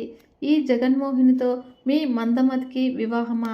సింహిక ఎంత కామార్త అయితే మాత్రము నక్కను వరిస్తూ ఉందా? ఆడ ఏనుగు గాడిదను కోరుతుందా? తుడా వెళ్ళు. శుంభానుశుంభులకు నా మాటగా చెప్పు. యుద్ధానికి రమ్మను, లేదంటే శరణు వేడుకోమను, పాతాళంలో దాక్కోమను. అనగానే ఈ మాటలు ధూమ్రలోచనలో కోపాగ్నిని రగిల్చాయి. కురూపి, ముందు నిన్ను సంహరించి తర్వాత ఈ అంబికను బంధించి మా ప్రభువు సన్నిధికి తీసుకువెళతాను. కానీ రసభంగం అవుతుంది అని భయపడుతూ ఉన్నాను. అంటే ఈ పాటికే నీ పని చేసుండేవాణ్ణి అని గర్జించాడు. మందమతి, ధనుష్మంతుడెవడూ కూడా ఇలా సంశయించడు. అశక్తుడవై నిన్ను నువ్వు పొగుడుకుంటూ ఉన్నావు. సామర్థ్యమే ఉంటే ధనుస్సు ఎక్కుపెట్టు, శరం సంధించు, సరాసరి యమలోకానికి పోదువు గాని. ఈ విధంగా కాళికాదేవి ఆగ్రహోదగ్రంగా మాట్లాడేసరికి ధూమ్రలోచనుడు ధనుస్సు ఎక్కుపెట్టాడు. శరవర్షాన్ని కురిపించాడు. ఆకాశంలో అదృశ్య రూపులై విమానాల్లో కూర్చుని తిలకిస్తూ ఉన్నటువంటి దేవతలు కాళికను జయ జయధ్వానాలతో స్తుతిస్తూ ఉన్నారు. కాళికాదేవి ధూమ్రలోచనుడిపై ధీటుగా బాణాలు కురిపించింది. వివిధ ఆయుధాలతో ఘోరంగా యుద్ధం జరిగింది. ధూమ్రలోచనుడి రథానికి పూంచిన గాడిదలను కాళిక ముందుగా సంహరించి తీవ్ర బాణాలతో రథాన్ని భగ్నం చేసింది. విజయ గర్వంతో వికటాట్టహాసం చేసింది. ఇంతలోకి వాడు మరో రథాన్ని అధిరోహించి క్రోధంతో బగబగలాడుతూ చురకత్తులు విసిరాడు. అప్పుడు కాళికాదేవి వాటన్నింటినీ కూడా మధ్యలోనే ఖండించి అతడి రథానికి ఇరువైపులా కూడా రక్షకులుగా ఉన్న రాక్షసులను సంహరించింది. అసురుని గాడిదలను మట్టుపెట్టింది. వాడి ధనస్సును విసిరివేసింది. దిక్కులు పిక్కటిల్లేలాగా శంఖనాదం చేసింది. అప్పుడు ధూమ్రలోచనుడు సర్వలోహమయమైనటువంటి పరిగను స్వీకరించి కాళయముడిలాగా కాళికాదేవిపైకి లంఘించాడు. కురూపి, కలహప్రియ, ఇప్పుడే నీ అంతు చూస్తాను అంటూ దూసుకువచ్చాడు. అప్పుడు కాళికాదేవి తో హుంకరించింది. ధూమ్రలోచనుడు భస్మమైపోయాడు. రాక్షస సైనికులు భయవిహ్వలులై పలాయనం చిత్తగించారు. అప్పుడు దేవతలందా కూడా ఆనందం పట్టలేక కాళికాదేవిపై పుష్పవర్షము కురిపించారు. వనంలో రణరంగం భీకరంగా ఉంది. రాక్షసుల కళేబరాలు, గాడిదల శవాలు, తెగిపడిన అవయవాలు, మాంసం ముద్దలు, రక్త ప్రవాహాలు, కాకులు, గద్దలు, డేగలు, రాబందులు, నక్కలు కలహించుకుంటూ ఉన్నటువంటి కోలాహలము. కాళికాంబలు దేశం నుంచి వైదొలగి అల్లంత దూరాన మరొక సమతలంలో విడిది చేసి విజయ సూచకంగా శంఖనాదాన్ని చేశారు. అది శుంభుడి నివాస మందిరంలో ప్రతిధ్వనించింది. అప్పుడు సోదరిద్దరు కూడా వచ్చి చూశారు. క్షతగ్రాత్రులైనటువంటి వస్తూ ఉన్నటువంటి దానవ సైనికులు కనిపించారు. కొందరిని మంచాలపై మోసుకొస్తున్నారు. ధూమ్రలోచనుడు కనబడలేదు. ఏమయ్యాడు? అంబికను తీసుకురాలేదా ఇంకా అని సేవకులను ప్రశ్నించారు. సేవకులంతా కూడా భయపడుతూ జరిగిన సంగతినంతా కూడా వివరించారు. వినిపిస్తున్నది అంబికా శంఖనాదము. కాళికాదేవి ధూమ్రలోచనుడిని తెరిచింది. మిగిలిన వారిని సింహం పొంటన పెట్టుకుంది. దేవతలు పుష్పవృష్టి కురిపిస్తూ ఉన్నారు. ఇదంతా కూడా చూస్తుంటే మనకేదో మహోపద్రవమే వచ్చినట్లు కనబడుతుంది. జయించడము కష్టమనిపిస్తుంది ప్రభు అని మంత్రులతో చర్చించు. ఒంటరిగా వచ్చిన ఆడది ఇంత చేసింది అంటే ఆశ్చర్యంగా ఉంది. ఏ సైన్యము లేదు, ఏ సహాయము లేదు. నిర్భయంగా నిలబడి యుద్ధం చేస్తుంది. మిమ్మల్ని కయ్యానికి రమ్మని కవ్విస్తుంది. సింహం మీద కూర్చోవడం ఏమిటో విడ్డూరంగా ఉంది. దానవనాథ, సంధి చేసుకోవడమా, యుద్ధానికి దిగడమా తేల్చుకోవలసిన సమయమయ్యింది. బాగా ఆలోచించి మీ నిర్ణయం చెప్పండి. దాని ప్రకారము మా రాక్షస వీరుల మందరము కూడా నడుచుకుంటాము. ఆవిడ దగ్గర సైన్యం లేదు, కానీ దేవతలంతా కూడా అటువైపు ఉన్నట్టే. సమయం వస్తే బయటపడతారు. హరిహరాలు కూడా ఈ రంగంలోనికి దిగుతారు. పాలకులు సేవా సామేతులై ఆకాశంలో అదృశ్య రూపాలతో సర్వసన్నద్ధంగా ఉన్నారని తెలిసింది. గంధర్వ, కిన్నెర, మానవ జాతులంతా కూడా అవసరాన్ని బట్టి నడుం బిగిస్తారు. మా బుద్ధికి ఇవన్నీ తెలుస్తూ ఉన్నాయి. కాళికాదేవిని చూస్తూ ఉంటే ఆవిడకి అసలు ఎవరి సహాయము అవసరం లేదు అనిపిస్తుంది. కేవలము హూంకారంతో ధూమ్రలోచనుని భస్మం చేసింది. ఈ చరాచర జగత్తునంతటినీ కూడా చిటికలో భస్మం చెయ్యగలదు. మన దానవ సమూహము ఏపాటి? మహాప్రభు, నీకు కోపం వస్తే రావచ్చు, కానీ ఈ అనుయాయులుగా ఇది మా కర్తవ్యము. హితాన్ని, సత్యాన్ని మితంగానివై చెప్పడము మా ధర్మము కనుక సాహసించి మనవి చేశాము. మీకు ఏది రుచిస్తే అది చెయ్యండి, ఆజ్ఞాపించండి అనే సేవకుల మాటలు శాంతంగానే ఆలకించాడు శుంభుడు.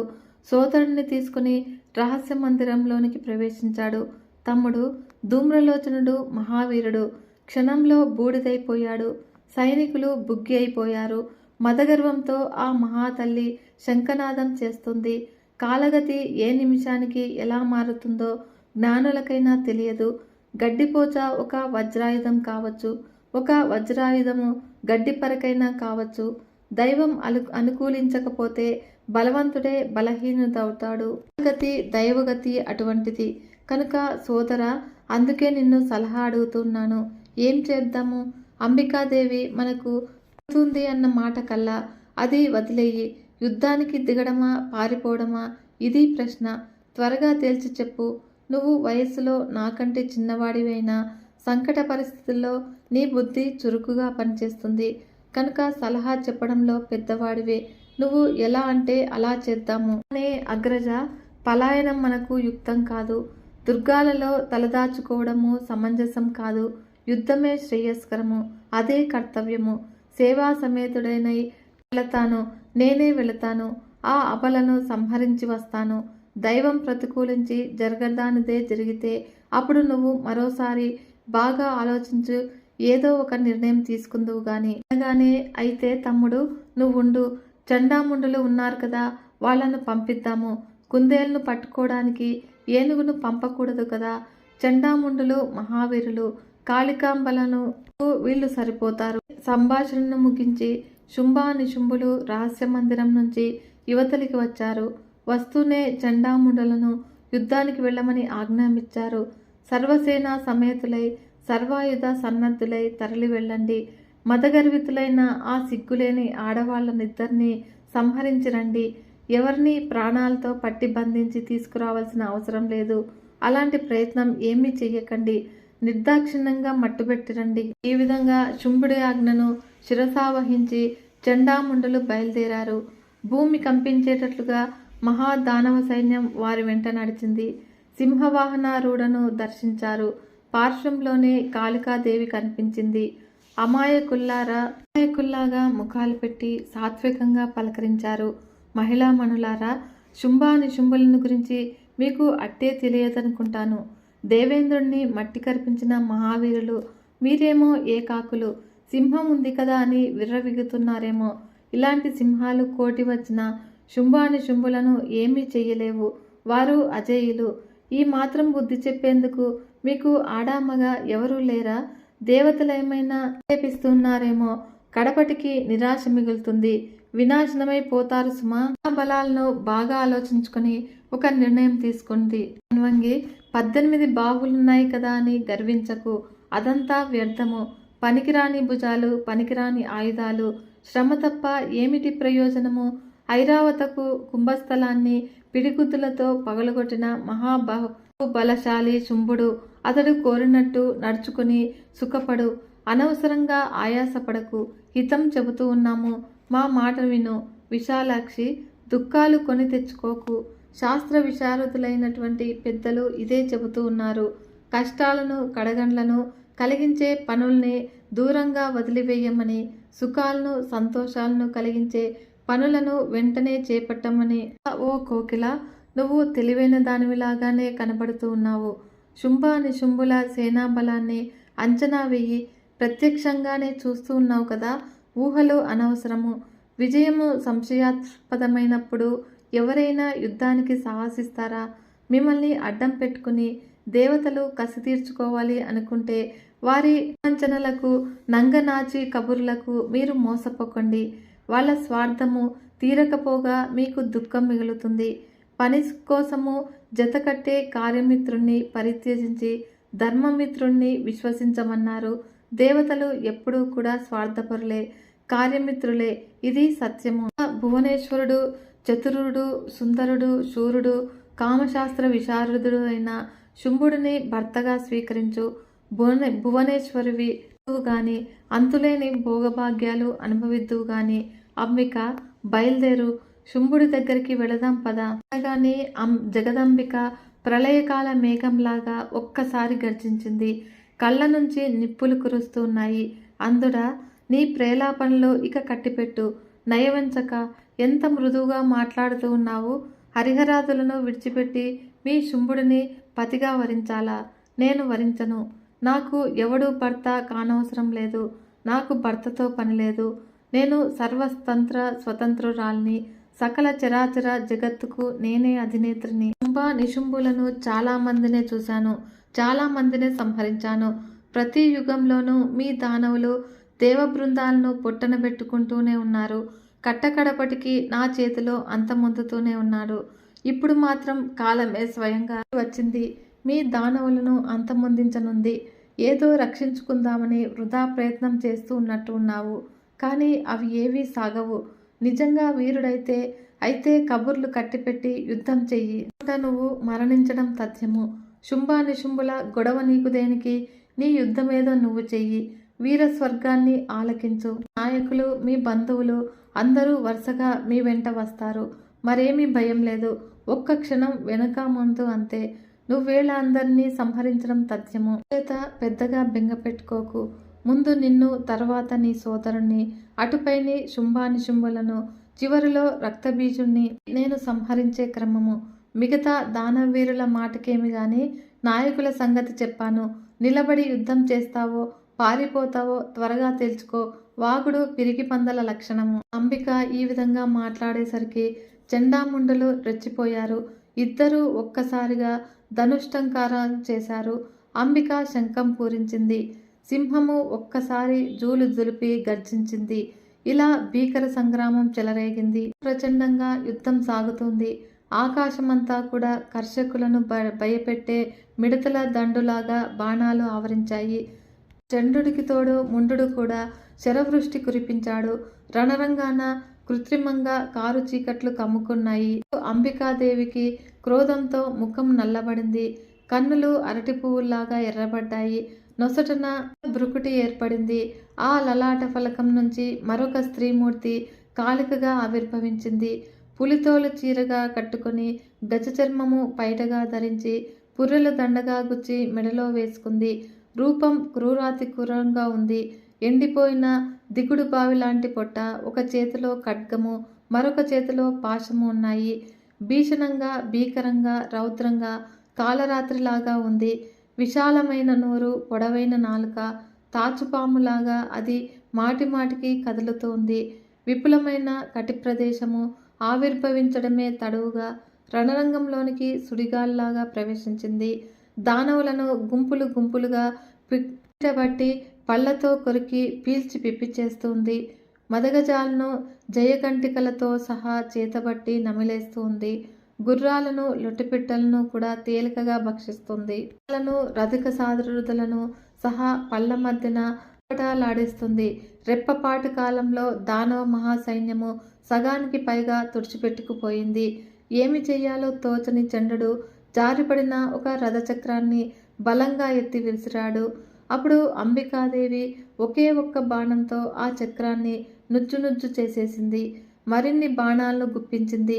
తాళలేక చంద్రుడు మూర్ఛిల్లాడు.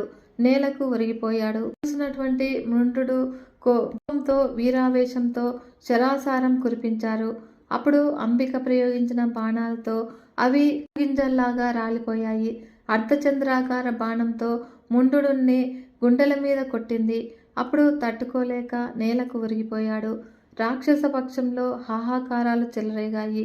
ఆ ధ్వనికి చంద్రుడు మూర్ఛ తేరాడు. పొడవాటి కథను అందుకున్నాడు. అందుకోవడమే కాళికపైకి విసిరాడు. అది వచ్చి కుడిభుజానికి గట్టిగా గుద్దుకుని నేలకు పడిపోతూ ఉంటే ఎడమ చేతితో పట్టుకుంది. సన్నటి తీగను వంచినట్లుగా ఆ మహాగదను వంచి దూరానికి విసిరేసింది. మంత్రశక్తితో బాణపాశం వేసి చండుని బంధించింది. కాలు చెయ్యి ఆడకుండా చేసింది. ముండు మూర్ఛ తేరాలు. శక్తి ఆయుధాన్ని చేపట్టి కాళిక వైపు రివ్వున దూసుకువచ్చాడు. రానిచ్చి ఒక్కసారిగా బాణపాశంతో బంధించి వేసింది. ఇలా అన్నదమ్ములిద్దరూ కూడా వలలో చిక్కిన కుందేలు పిల్లల్లాగా గిలగిలలాడుతూ ఉన్నారు. కాళికాదేవి పకపకా నవ్వుకుంటూ అంబికను చేరుకుంది. అంబికే, రణయజ్ఞం కోసము 2 పశువులను తెచ్చాను, స్వీకరించు అంది. నా ప్రియే కాళికే, నీ చతుర్యము అద్భుతము. వాళ్ళని మట్టుపెట్టకు, విడిచిపెట్టకు. దేవకార్యాన్ని త్వరగా నిర్వహించాలి నువ్వు. అంబికే, ఈ యుద్ధయజ్ఞంలో ఖడ్గయూపాన్ని ప్రతిష్ఠించి ఈ జంతువులను బలి ఇస్తాను. ప్రాణిహింసా దోషం అంటదు అంటూనే కాళికాదేవి ఒక్క అంగలో చండాముండులను సమీపించి చర్రున కత్తిదూసి ఒకే వేటితో ఇద్దరి తలలు కూడా నరికివేసింది. కంఠనాళాల నుంచి ఎగిసిపడుతూ ఉన్నటువంటి వేడివేడి కొవ్వునెత్తులను నోరు తెరిచి ఆనందంగా త్రాగేసింది. తన చేరువకు వచ్చి నిలిచిన కాళికాదేవిని అంబిక అభినందించింది. చండాముండులను సంహరించి దేవకార్యాన్ని నిర్వహించావు కనుక కాళిక, నీకొక వరం ఇస్తూ ఉన్నాను. ఈ రోజు నుంచి చండాముండ నామంతో విఖ్యాతిని వహిస్తావు అంది. దేశులైన దానవ సైనికులు పలాయనం చిత్తగించారు. శుంభ నిశుంభులను చేరుకున్నారు. రక్షించు మహాప్రభు, కాళికాదేవి ఈవేళ మొత్తం మనల్ని అందరినీ భక్షించేటట్లుంది. మేమెలాగో తప్పించుకుని పారిపోయి వచ్చాము. చండాముండులు ఇక మనకి లేరు. ఇదేమి యుద్ధమో మేమెప్పుడూ కూడా కని విని ఎరగము. ఏనుగుల్ని, గుర్రాల్ని, ఒంటెల్ని, సైనికుల్ని గుంపులు గుంపులుగా పట్టుకుని కరకరా నమిలేస్తుంది కాళికాదేవి. రథాలు కూడా ఆగడం లేదు. ఆవిడ మీద ఏ ఆయుధము పనిచేయడం లేదు. రణరంగమంతా కూడా రక్తపు మడుగు అయిపోయింది. మాంసమే బురదగా, పేగులే నాచు తీగలుగా, రథచక్రాలే చక్రవాకాలుగా, తెగిపడిన అవయవాలు జలచరాలుగా ఈ మడుగు భయంకరంగా ఉంది. మహారాజా, నీ వంశాన్ని రక్షించుకో. కాళికాదేవిని శరణు వేడు, లేదంటే పారిపో. అంతేగాని యుద్ధానికి దిగకు, నాశనం చేసేస్తుంది. ఇది ఖాయము. కాళిక సింహాల ఆకలి నీతో గాని తీరదేమో. వీరికి తోడు అంబికాదేవి బాణపరంపర ఒకటి ప్రత్యక్షంగా చూసి వచ్చాం కనుక చెబుతూ ఉన్నాము. ఆడది నన్నేం చేస్తుంది అని హెచ్చరించకు, అనవసరంగా కలహించకు. ఆవిడ దక్కకపోతే నీకు వచ్చిన నష్టమేమీ లేదు. దక్కించుకోవడానికని పంతానికి పోయి యుద్ధానికి దిగేవో నువ్వే దక్కవు. ఒక అల్ప ప్రయోజనం కోసము వంశనాశనం లాంటి మహా దుఃఖాలను కొని తెచ్చుకోవడము తెలివైన పని కాదు. సూచనలన్నీ కూడా నీకు ప్రతికూలంగానే ఉన్నాయి. గమనించు. ఆడది అసహాయంగా నిలబడి ధూమ్రలోచన చండాముండాది మహాదానవీరులను సంహరించింది. చిటికెలో సంహరించింది. కనీసం ఆవిడకు చెక్కిళ్ళు కూడా కందలేదు. అయినా అనాయాసంగా మట్టుబెట్టేసింది.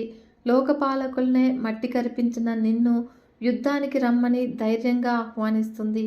వీరిని వీరు క్రమంలో సంహరిస్తానని పట్టిక చదువుతోంది. ఇదంతా ఏమిటో గ్రహించు. క్షేత్రంలో మీ అన్నదమ్ములు ఒకప్పుడు తపస్సు చేశారు. బ్రహ్మదేవుడు మెచ్చి వరం ఇచ్చాడు. దాని ప్రకారము పురుషుడి చేతిలో మీకు మరణం లేదు, నిజమే. కానీ స్త్రీ చేతిలో ఇప్పుడు మిమ్మల్ని చంపడానికే ఈ అంబిక వచ్చింది, సందేహం లేదు. అందుచేత బాగా ఆలోచించండి, యుద్ధం విరమించండి. అంబిక సాధారణ స్త్రీ కాదు. మీ పాలిటి కాళరాత్రి, మహామాయ, పరాప్రకృతి, కల్పాంతంలో సృష్టి సంహారం చేస్తుంది అని పెద్దలు చెప్పే మహాదేవి, సృష్టికారిణి, దేవతలకు ఈశ్వరి, త్రిగుణాత్మిక, కాళికగా తామస స్వరూపిణి, సర్వశక్తి సమన్విత, అక్షయ, నిత్య, సర్వజ్ఞ, సదోతిత, వేదమాత, గాయత్రి, సంధ్య, సర్వసురాలయ, నిర్గుణ, సగుణ, సిద్ధ, సర్వసిద్ధప్రద, అవ్యయ, ఆనంద స్వరూపిణి, ఆనందప్రదాయిని, గౌరి, దేవతలకు అభయప్రద. ఇందులో ఏ సందేహము లేదు. మా మాట నమ్ము. దయచేసి వైరం పెట్టుకోకు. శరణు వేడుకో, రక్షిస్తుంది. వంశాన్ని బ్రతికించుకో. హతశేషులైన దానవులను చిరాయుష్కులను చెయ్యి. అనగానే దానవవీరులు తమను తాము మర్చిపోయి, ఎవరితో మాట్లాడుతూ ఉన్నామో మర్చిపోయి, ఏదో పూనకంలో ఉన్నట్లు స్తోత్రాలు చేసేసరికి శుంభులకు క్రోధము నశాలానికి అంటింది. భరించలేని ఎంతో దిక్కులు పగేటట్లు ఏకకంఠంతో అరిచి నేలను దబీమ్మని తన్ని పిడికిటితో సింహాన్ని ఆసనాన్ని గుద్ది శంభుడు లేచి నిలబడ్డాడు. కళ్ళు జ్యోతుల్లాగా వెలిగిపోతూ ఉన్నాయి. మూర్ఖుల్లారా, రణరంగం నుంచి పారిపోయి వచ్చి పిరికి పందల్లారా పొండి. మీ మొహాలు నాకు చూపించకండి.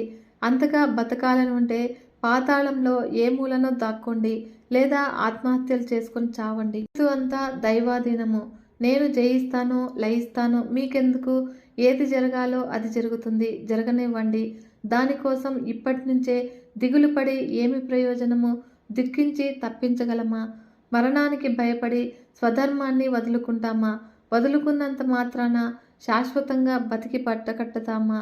చావు పుట్టుకలు, సుఖదుఖాలు ఎవరికి ఎప్పుడు రాసిపెట్టి ఉన్నాయో అప్పుడు వస్తాయి. అందాక ఎవరు ఎంత దొర్లినా రావు. వద్దు అనుకున్నా ఆగవు. కాలం ముడితే బ్రహ్మాది దేవతలే నశిస్తారు. అలాగే నేను కాలవశుణ్ణి. ఇందులో విచారించవలసింది ఏమీ లేదు. వంశధర్మాన్ని, వీరధర్మాన్ని పాటిస్తాను. జయమే రాని, పరాజయమే రాని. ఒక అబల యుద్ధానికి రమ్మని చరిచి ఆహ్వానిస్తే, పొలిమేరలో నిలబడి ధనుష్టంకారం చేస్తే, పలాయనం చిత్తగించి 10 కాలాల పాటు బతకమంటావా? అది ఒక బతుకేనా? అంతకన్నా యుద్ధంలో మరణించడము గౌరవప్రదం కాదా? యుద్ధమే చేస్తాను. విజయమో వినాశనమో ఏదైనా స్వీకరిస్తాను. పురుషాకారానికి పట్టం కట్టే విద్వాంసులు దైవము మిథ్య అంటూ ఉన్నారు. అదే యుక్తాయుక్తమని పిస్తోంది. ఏ ప్రయత్నము చేయకుండా ఎవరికి ఏ కోరికలు తీరవు. తలరాతని నమ్ముకొని కూర్చోవడము పిరికి పందల లక్షణము. అదృష్టాన్ని మూఢులు విశ్వసిస్తారు, పండితులు నమ్మరు. దాని పేరే అదృష్టము. అది ఏనాడైనా ఎవరికైనా కంటికి కనబడిందా? కనబడుతుందా? ప్రజలను భయపెట్టడము, ఏమార్చడము తప్ప ఏమిటిదంతా? భక్తులకు ఊరడింపు ఇది. చక్రధారి ఉన్నాడు, కారణి ఉంది అంటే పిండిమర. ఏ ప్రయత్నము లేకుండా పిష్టం తయారవుతుందా? కాదు కదా. సిద్ధించాలి అంటే ప్రయత్నం చేయాలి. సిద్ధించలేదు అంటే ప్రయత్నం లోపమే కారణము. దేశకాలాలు బలాబలాలు చూసుకుని గట్టిగా పూనుకుంటే జరగనివి పనులంటూ ఏవీ ఉండవని బృహస్పతి మతము. తన నిశ్చయాన్ని ప్రకటించి దైత్యేంద్రుడు రక్తబీజుని పంపించాడు. మహాసైన్యంతో రణరంగానికి వెళ్ళమన్నాడు.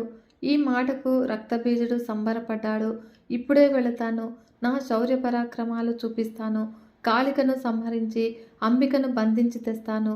నీకు పాదదాసం చేస్తాను అంటూ రథం అధిరోహించి ఉద్యానవనం వైపుకు కదిలాడు. రక్తబీజుడు వస్తున్నాడు అని గ్రహించినటువంటి అంబిక శంఖం మరోసారి భీకరంగా పూరించింది. రక్తబీజుడు వచ్చాడు.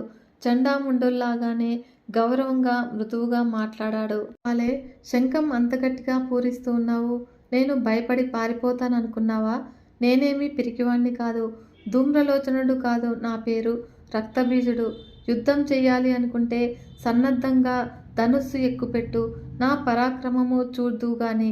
ఇంతవరకు నిన్ను ఎదిరించిన వాళ్ళంతా నాలాంటి వాణ్ణి కాదు. ఈ అమ్మాయి, నువ్వు ఏ గురువులను సేవించావు?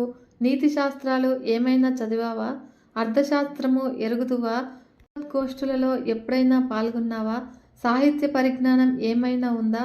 ఉంటే కనుక నేనొక మాట చెబుతాను విను. 9 రసాల్లోనూ 2 ముఖ్య రసాలు, శృంగారము శాంతమును. వీటిలో కూడా శృంగారమే మహారాజు. లక్ష్మీ శ్రీహరులు, సరస్వతి చతుర్ముఖులు, శచీ దేవేంద్రులు, పార్వతీ పరమేశ్వరులు ఈ రసాన్నే ఉపాసిస్తూ ఉన్నారు. తరువు, తీగ, మృగము, మృగి, జగత్తు అంతా కూడా జంటలమయము. అంతటా సంయోగ శృంగారమే. ఈ వైభోగాలను పొందలేని పిరికి పందలు వైరాగ్యాలను ఆశ్రయించి యతులు సన్యాసులు అవుతూ ఉన్నారు. మూఢులు, దైవ వంచితులు, సంసార రసాసారము తెలియక వంచితులై ఇతరులను వంచిస్తూ ఉన్నారు అని జ్ఞానమని ఏదేదో చెబుతున్నారు. ప్రజలకు బోధిస్తూ ఉన్నారు. మనసులో కదం తొక్కుతూ ఉంటే ఎక్కడి జ్ఞానం, ఎక్కడి వైరాగ్యం? అంతా వట్టి వంచన, ఆత్మవంచన, పరవంచన. కళ్యాణి, నువ్వు కూడా ఏదో ఇలాంటి వంచనకు లోనైనట్టు కనిపిస్తూ ఉన్నావు. త్వరగా ఆ ఉచ్చు నుంచి బయటపడు. నీకు తగిన అందగాన్ని చూసి వివాహం చేసుకో. త్రిలోక విజేత శంభుడినైనా సరే, అతడి తమ్ముడు మహాబలుడు నిశుంభుడినైనా సరే వరించు. రాజభోగాలు అనుభవించు అనేసరికి కాళికాదేవి వికృతంగా వికటాటహాసం చేసింది. అంబికాదేవి మృదుమధురంగా బదులు పలికింది. బీజ, ఎందుకింత శ్రమపడి ప్రసంగించావు? నేనేమీ వివాహం చేసుకునని భీష్మించలేదే. మొదట వచ్చిన దూతతో చెప్పాను కదా, నాకు బలంలోనూ రూపంలోనూ సాటి వచ్చేవాడు దొరికితే తప్పకుండా వివాహం చేసుకుంటాను. కాకపోతే అది నిరూపణ కావాలి. నిరూపితము అవ్వాలి అంటే నాతో యుద్ధం చేసి నన్ను జయించాలి. అప్పుడు ఆ సదృశ సంపన్నుణ్ణి పరిణయమాడతాను. ఇది చిన్ననాటి నా ప్రతిజ్ఞ. ఈ మాట శుంభానిశుంభులకు చెప్పమని ఆ దూతకు స్పష్టంగా తెలియజేశాను. శుంభుడు గాని నిశుంభుడు గాని వచ్చి బలం నిరూపించుకొని నన్ను చేపట్టమని చెప్పడం పోయి మిమ్మల్ని ఇలా పంపిస్తూ ఉన్నాడు. ఇప్పుడు నువ్వు వచ్చావు. సరే, యుద్ధం చేస్తావో పారిపోతావో తేల్చుకో. ఈ మాటలకు రక్తబీజుడు అసహనంతో కుమిలిపోయాడు. హఠాత్తుగా ధనుస్సు ఎక్కుపెట్టి సింహం మీద శరాసారము కురిపించాడు. అప్పుడు అంబిక అలవోకగా వాటన్నింటినీ కూడా తునకలు చేసింది. పిడుగుల్లాంటి బాణాలతో వాడి గుండెల మీద గాయం చెయ్యని కుముదు దెబ్బలు కొట్టింది. వాడు రథంలోనే పడి స్పృహ కోల్పోయాడు. దానవ సైన్యము లబోదిబ్బోమని గుండెలు బాదుకుంటూ పరుగులు తీసింది. దానవ వీరులు హాహాకారాలు శుంభుడి మందిరంలోనికి వినిపించాయి. అప్పుడు మండిపడ్డాడు. మూలబలంగా నిలిచి మహాసైన్యంలో సగభాగాన్ని వెంటనే రణరంగానికి తరలించారు. కాలకేయ, కాంబోజ మహావీరులందరూ కూడా కోటాను కోట్లుగా సమర రంగానికి పరుగు పరుగున వచ్చారు. అంబికాదేవి లోకభీకరంగా ఘంటానాదం చేసింది. ధనుష్టంకారం చేసింది. విజయశంఖం పూరించింది.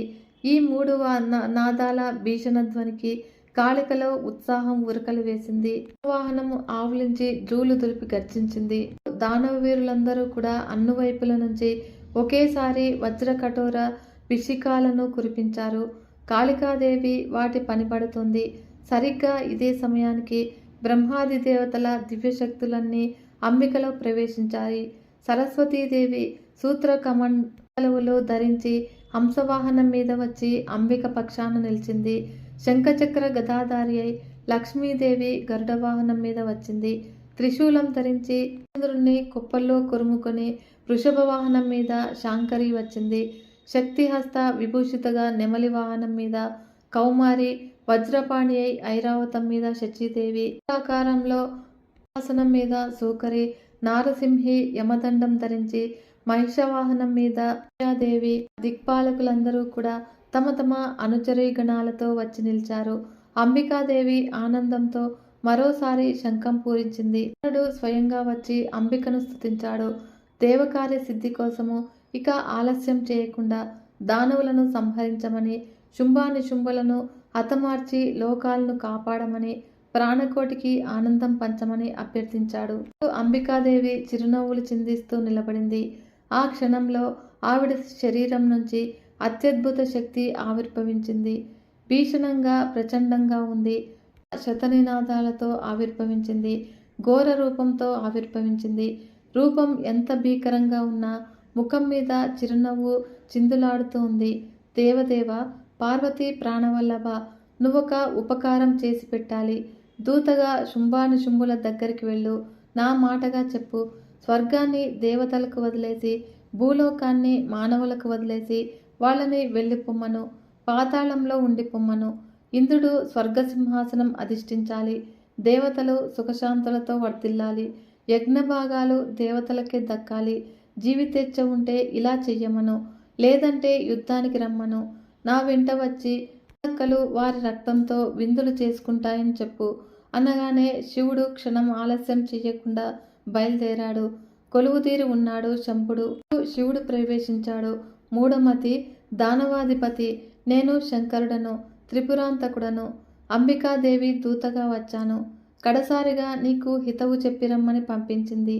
స్వర్గలోకాన్ని భూలోకాన్ని విడిచిపెట్టి పాతాళ లోకానికి పారిపో. ప్రహ్లాదాలతో కలిసి సుఖంగా జీవించు. లేదంటే మరింకా ఆలస్యం చేయకుండా రణరంగానికి తరలిరా. సబంధుమిత్ర సపరివారంగా నిన్ను సంహరిస్తాను అని మీకు హితబోధ చేసి రమ్మంది. అటుపైని మీ ఇష్టం అంటూనే శివుడు వెనుదిరిగి వచ్చేశాడు. నుంచి అంబికాదేవికి శివదూతి అనే పేరు స్థిరపడింది. శంకరుడు ఈ మాట చెప్పి వెళ్ళిపోగానే అన్నదమ్ములు ఇద్దరూ కూడా కూలబడుకున్నారు. ఇంతదాకా వచ్చాక వెనుదిరగడం ఏమిటి అని అనుకున్నారు. దుర్భేద్యమైన కవచాలు ధరించి శస్త్రాస్త్రాలన్నీ కూడా సమకూర్చుకుని సిద్ధంగా ఉన్న క్రూరాతి క్రూర దానవ వీర మూలబలాన్ని మొత్తంగా రణరంగానికి తరలించారు. వారు వస్తూనే చండ ప్రచండలుగా శిలావర్షంలాగా శరాసారం కురిపించారు. అప్పుడు అంబికాదేవి ధీటుగా సమాధానం చెప్పింది. రకరకాల ఆయుధాలతో యుద్ధము తీవ్ర రూపం దాల్చింది. ఆ దేవి త్రిశూలంతో వీరవిహారం చేస్తుంది. యథావిధిగా దానవులను, ఏనుగులను, గుర్రాలను, రథాలను, ఒంటెలను పుంజీలు పుంజీలుగా గుప్పిట్లతో పట్టి కుక్కుకుంటుంది. పళ్ళ కింద పడి ఎముకలు విరుగుతూ ఉన్నటువంటి చప్పుడు, కవచాలు నలుగుతూ ఉన్న చప్పుడు, రథాలు ముక్కలవుతున్న చప్పుడు దిగంతాలకు వ్యాపిస్తోంది. కానీ సింహవాహనంపై రణరంగం మీద ఎగురుతూ కమండలోదుకాలను మంత్రించి జల్లుతోంది. అవి సోకిన దానవులు నిశ్శబ్దంగా మరణిస్తూ ఉన్నారు. వృషభారూఢుడైనటువంటి శాంకరి త్రిశూలాన్ని ఎడమ కుడిలకు ఉంటే వందలు వేలుగా దానవుల శిరస్సులు బంతులై ఎగురుతూ ఉన్నాయి. వైష్ణవీదేవి గరుడ వాహనం మీద గిరకలు కొడుతూ 4 చేతుల 4 ఆయుధాలను ప్రయోగిస్తూ రాక్షస సంహారం చేస్తుంది. ఒక ఎత్తున ఒక వరుసలో రివ్వున వెళుతూ ఉన్నటువంటి సుదర్శన చక్రము తలలను మొండేలను కుంటూ కడదాకా వెళ్ళి మరో దారిన తిరిగి వస్తుంది. వస్తూ అదే పని చేస్తుంది. శచీదేవి వజ్రాయుధానికి తిరిగే లేదు. ఐరావత పాదఘాతాలకు అంతే లేదు.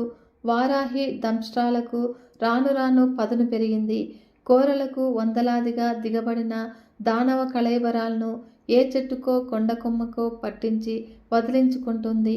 మళ్ళీ రణరంగానికి దూసుకువస్తుంది. నారసింహి గజ సైన్యంపై విరుచుకుపడుతోంది. కుంభస్థలాలు తీల్చి తో విందులు చేసుకుంటోంది. కౌమారి ప్రయోగిస్తున్నటువంటి శక్తి ఆయుధానికి సమాధానం చెప్పలేక దానవ యోధులు తమ శిరస్సులను కానుక పెడుతూ ఉన్నారు. వారుణీదేవి పాశం విసిరితే వేలకు వేలుగా రాక్షసులు సొమ్మసిల్లిపోతూ ఉన్నారు.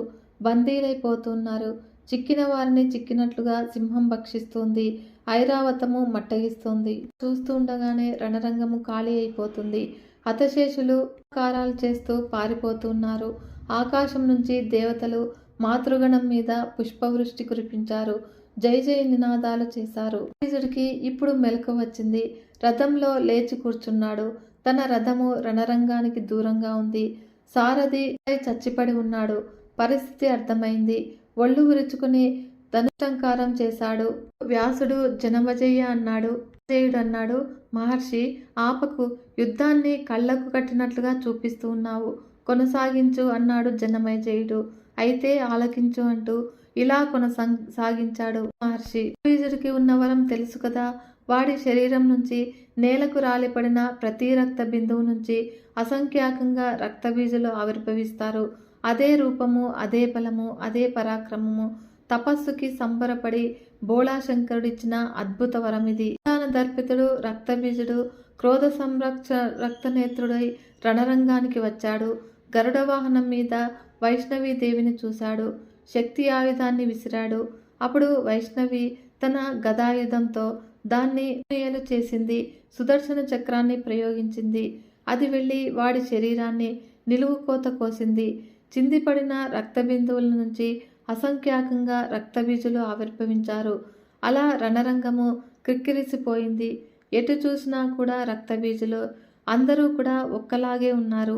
అప్పుడు వైష్ణవీదేవి ఆశ్చర్యపోయింది. బ్రహ్మాణి, మాహేశ్వరి, నారసింహి, కౌమారి, శచి ప్రభృతులంతారూ కూడా ఇదేమిటని నివ్వెరపోయారు. తమ తమ దివ్యాయుధాలను యథాశక్తిగా ప్రయోగించారు.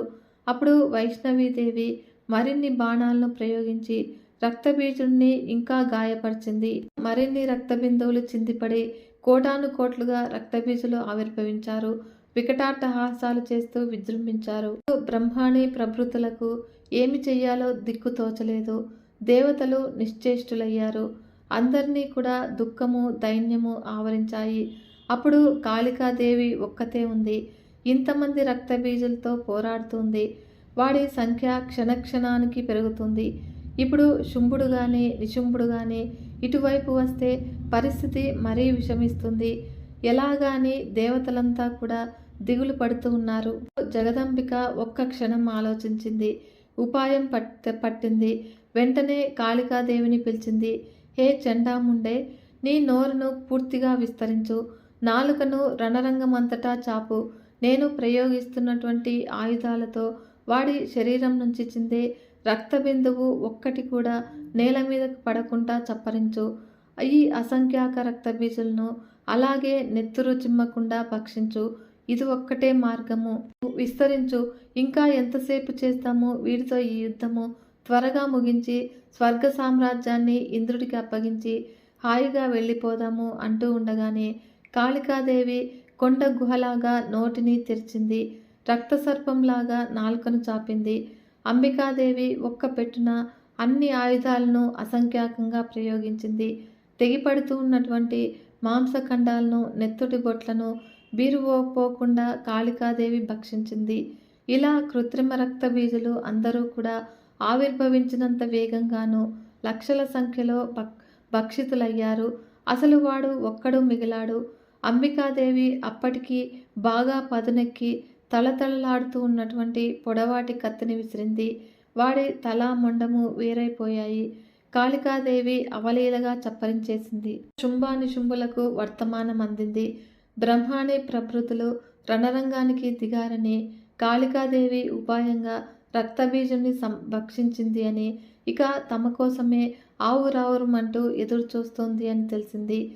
ఇంత బతికి ఇప్పుడు ఈ ఆడదానికి భయపడి పారిపోవడమా అన్న అవమానము, అంతకన్నా మరణమే వయ్యము అని అనుకున్నాడు శుంభుడు.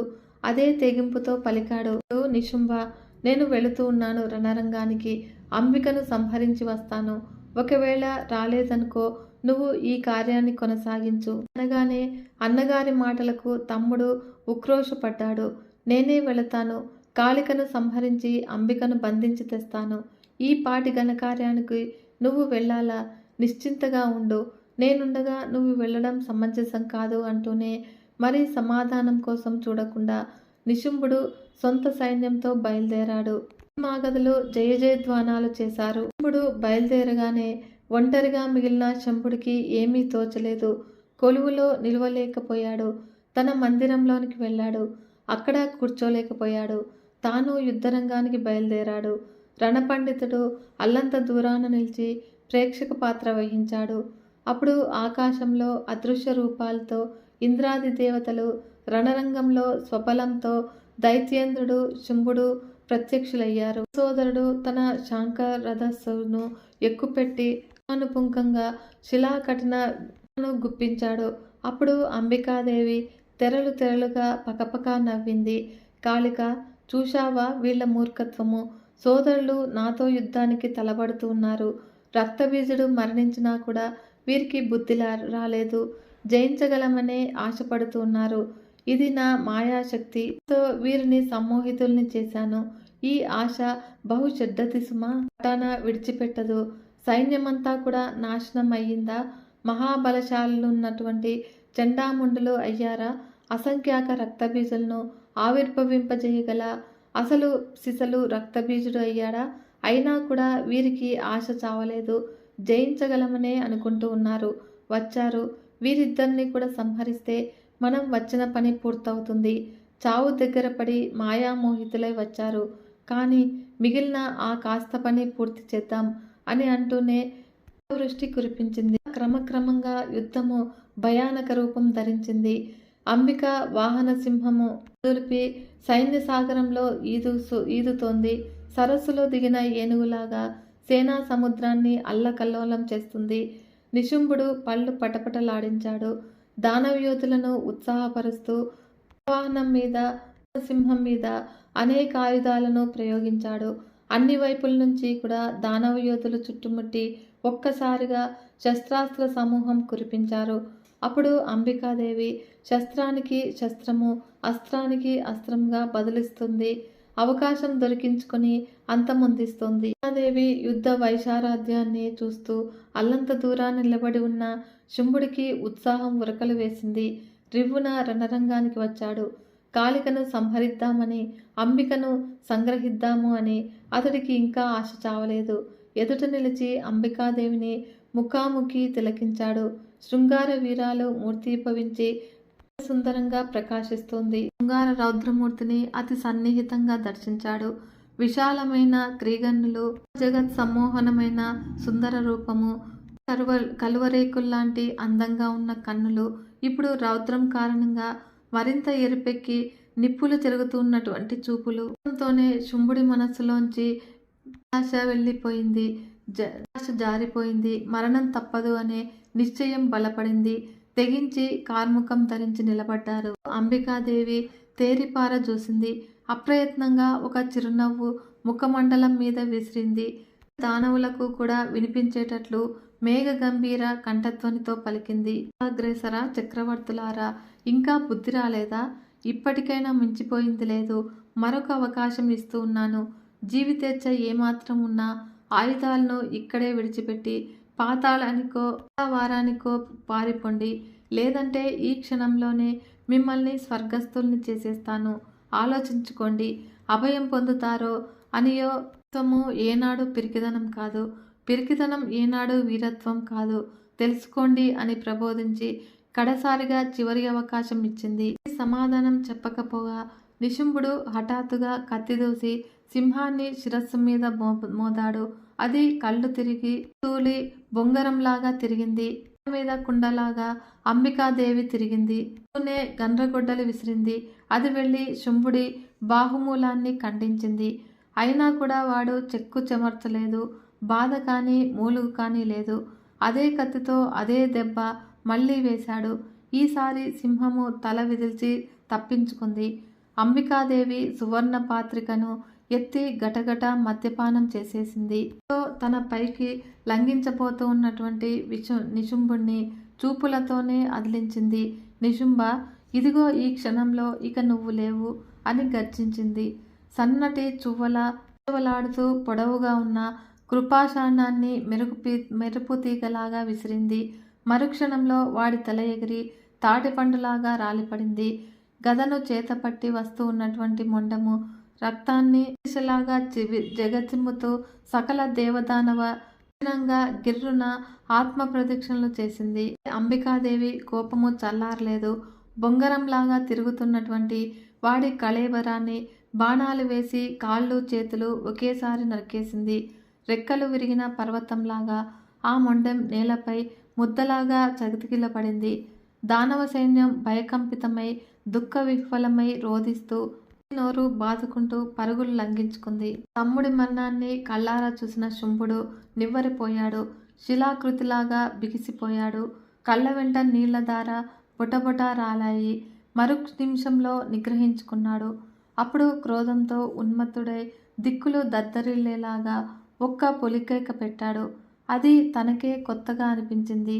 కొండల్లో కోనల్లో మార్మ్రోగి వలయాలు వలయాలుగా తననే చుట్టుముట్టింది.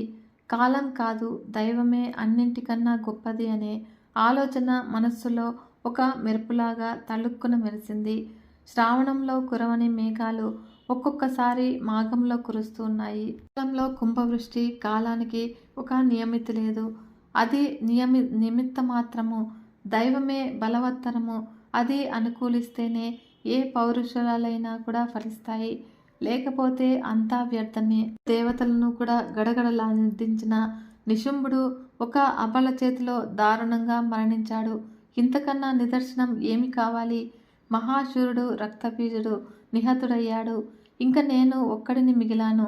అపకీర్తిని ఒడిగట్టి జీవితాశను పెంచుకొని మాత్రము ఏమి చెయ్యగలను?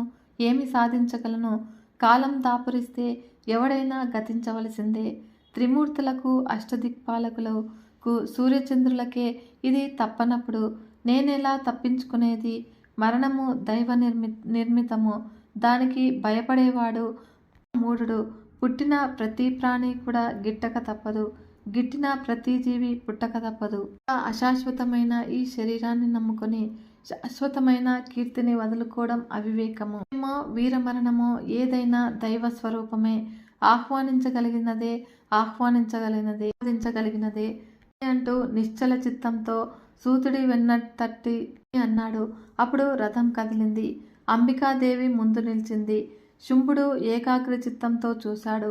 త్రైలోక్యమోహిని సింహవాహనారూఢ సర్వాభరణ విరాజమాన సర్వలక్షణ సంవృత కనిపించింది. దేవగంధర్వ అమరులు స్తుతిస్తూ ఉన్నారు. పారిజాత పుష్పాలతో అర్చిస్తూ ఉన్నారు. అంబికాదేవి నిశ్చలంగా శంఖం పూరిస్తుంది. ఘంటానినాదం చేస్తుంది. శంభుడు మోహపరవశుడయ్యాడు. కామమోహితుడయ్యాడు. అనూహ్యంగా మన్మదార్తికి లోనయ్యాడు. ఆహా, ఏమి రూపము, ఏమి సౌందర్యం, ఏమి రణచాతుర్యము! పరస్పర విరోధులైన తీగలాగా ఉంది. పోవడం కన్నా పోరాడి మరణించడమే శ్రేయస్కరము. విజయమో వీరమరణమో విధి విహితం ఏదో అది ఈ పూట జరిగి తీరుతుంది. శుంభుడు ఇలా అన్ని విధాలుగా ఆలోచించి యుద్ధానికి నడుం బిగించాడు. ధనుష్టంకారం చేసి హుంకరించాడు. రథాన్ని మరింత ముందుకు పోనిచ్చి యుద్ధం చెయ్యి. ఇప్పటిదాకా నువ్వు శ్రమ అంతా కూడా ఈ క్షణంతో వృధా అయిపోతుంది. నీ మూర్ఖత్వం ఏమిటో ఎంతకీ అర్థం కావటం లేదు. ఒక ఆడది ఇలా యుద్ధానికి దిగడం కనీ విని ఎరగను. ఇది స్త్రీ ధర్మానికే విరుద్ధము. అయితే నీ వంటి అందగత్తెలకు చూపులే బాణాలు, కనుబొమ్మలే ధనుస్సులు, భావాలే శస్త్రాలు, నాలాంటి పురుషుడే లక్ష్యము, సుగంధ ద్రవ్యాలే సన్నాహాలు, మనోరథాలే రథాలు. ఏమీ అవసరం లేదు. ఇతర శస్త్రాలను అస్త్రాలను ధరించడము కేవలము అభినయము. రూపం ధరించి వచ్చి నిలబడు. కర్కశంగా మాట్లాడు. నన్ను రెచ్చగొట్టు. అప్పుడు యుద్ధం చేస్తాను. అంతేగాని ఇంతటి అందగత్య మీద కత్తి తీయటం ఎలాగా? నాకు చెయ్యకూడదు. ఓ బాలమృగనాయక, నన్ను క్షమించు. ఈ రూపంలో నిన్ను సంహరించలేను అంటూ ఉన్నటువంటి శంభుణ్ణి చూసి జగదంబిక చిరునవ్వులు చిందించింది. మందమతి, కామమోహితుడవై పలవరిస్తూ ఉన్నట్లున్నావు. నా మీద కత్తి దుయ్యలేకపోతే పోనీ, ఇదిగో కాళిక ఇక్కడే ఉంది. నువ్వు కోరుకున్న క్రూర కరాల రూపంతో ఉంది. ఈవిడతో యుద్ధం చెయ్యి. నీ ఇష్టం వచ్చిన ఆయుధాలతో ప్రహరించు. నేను ప్రేక్షకురాలనై సాక్షి మాత్రంగా నిలబడతాను. యుద్ధమే చెయ్యను. చెయ్యాలి అనే ఉత్సాహం కూడా లేదు అని గేలి చేసి కాళిక వైపు తిరిగి మృదువుగా, హే కాళికే, ఈ కురూప ప్రియుణ్ణి సంహరించు అంది జగదంబిక. అప్పుడు వెంటనే కాళికాదేవి 1000 మణుగుల బరువున్నటువంటి ఇనుపగదను అవలీలగా చేతబట్టుకుని క్రూరంగా వికటంగా విరగబడి నవ్వుతూ శుంభుడిని ఎట్ట ఎదుట నిలిచింది. దానవ నాయకుడు గదను ధరించి కలియబడ్డాడు. ఇలా ఇద్దరికీ కూడా భీకర సంగ్రామం జరిగింది. పాదఘాతకాలతో భూమి ఇస్తుంది, గదాఘాతాలతో ఆకాశం చిల్లులు పడుతుంది. అత్యంత పకవంగా శంభుడి వ్రేటుకు తప్పించుకొని బలంగా గుండెలపై కొట్టింది. వాడికి కన్నులు బైర్లు కమ్మాయి. తేరుకునేలోగానే వాడి రథాన్ని, సారథిని, గాడిదలను నుజ్జు చేసేసింది. భైరవ స్వరూపంతో భీకరంగా నవ్వింది. ఇంతలోకి శుంభుడు తేరుకున్నాడు. అప్పుడు విరగబడి నవ్వుతూ ఉన్నటువంటి కాళికాదేవి గుండెలకు గురిపెట్టి గదను గిరగిరా తిప్పి విసిరాడు. వెంట్రుకవాసిలో నేర్పుగా తప్పించుకుంది. కత్తి దూసి ముందుకు వచ్చింది. గదను విసిరిన ఊపులో ముందుకి తూలిన శంభుడి ఎడమ భుజాన్ని లేత కొమ్మును నరికినంత తేలికగా నరికివేసింది. శుంభుడు రక్తసిక్తుడుగా గాత్రుడై తూలిపడ్డాడు. మిగిలిన కుడి చేతితో కత్తి దూశాడు. అయితే దూసినంతలోనే కత్తితో సహా కుడి భుజం కూడా రాలిపడింది. కాళిక నైపుణ్యానికి దేవతలు కూడా ఆశ్చర్యచకితులయ్యారు. శుంభుడు క్రోధం పట్టలేక ఎగిరి కాళ్లతో తన్నడానికి ప్రయత్నించాడు. అప్పుడు 2 కాళ్లను కూడా ఒకేసారి ఖండించింది. నేలకు దిగబడ్డాడు. నిలువు అని అరుస్తూ ఉన్నాడు. తొడలతోనే చరచరా వస్తూ ఉన్నాడు. అప్పుడు కాళికాదేవి కన్నులు చిట్లించి క్రూరంగా నిశితంగా చూసింది. మరొక్క ప్రహారంతో శిరస్సును ఛేదించింది. రక్తం ఉబికి ప్రవాహాలు కట్టింది. కళేబరము గిరగిరా శిఖరంలాగా ఒరిగింది. శుంభుడి ప్రాణాలు అనంత వాయువుల్లో కలిసిపోయాయి.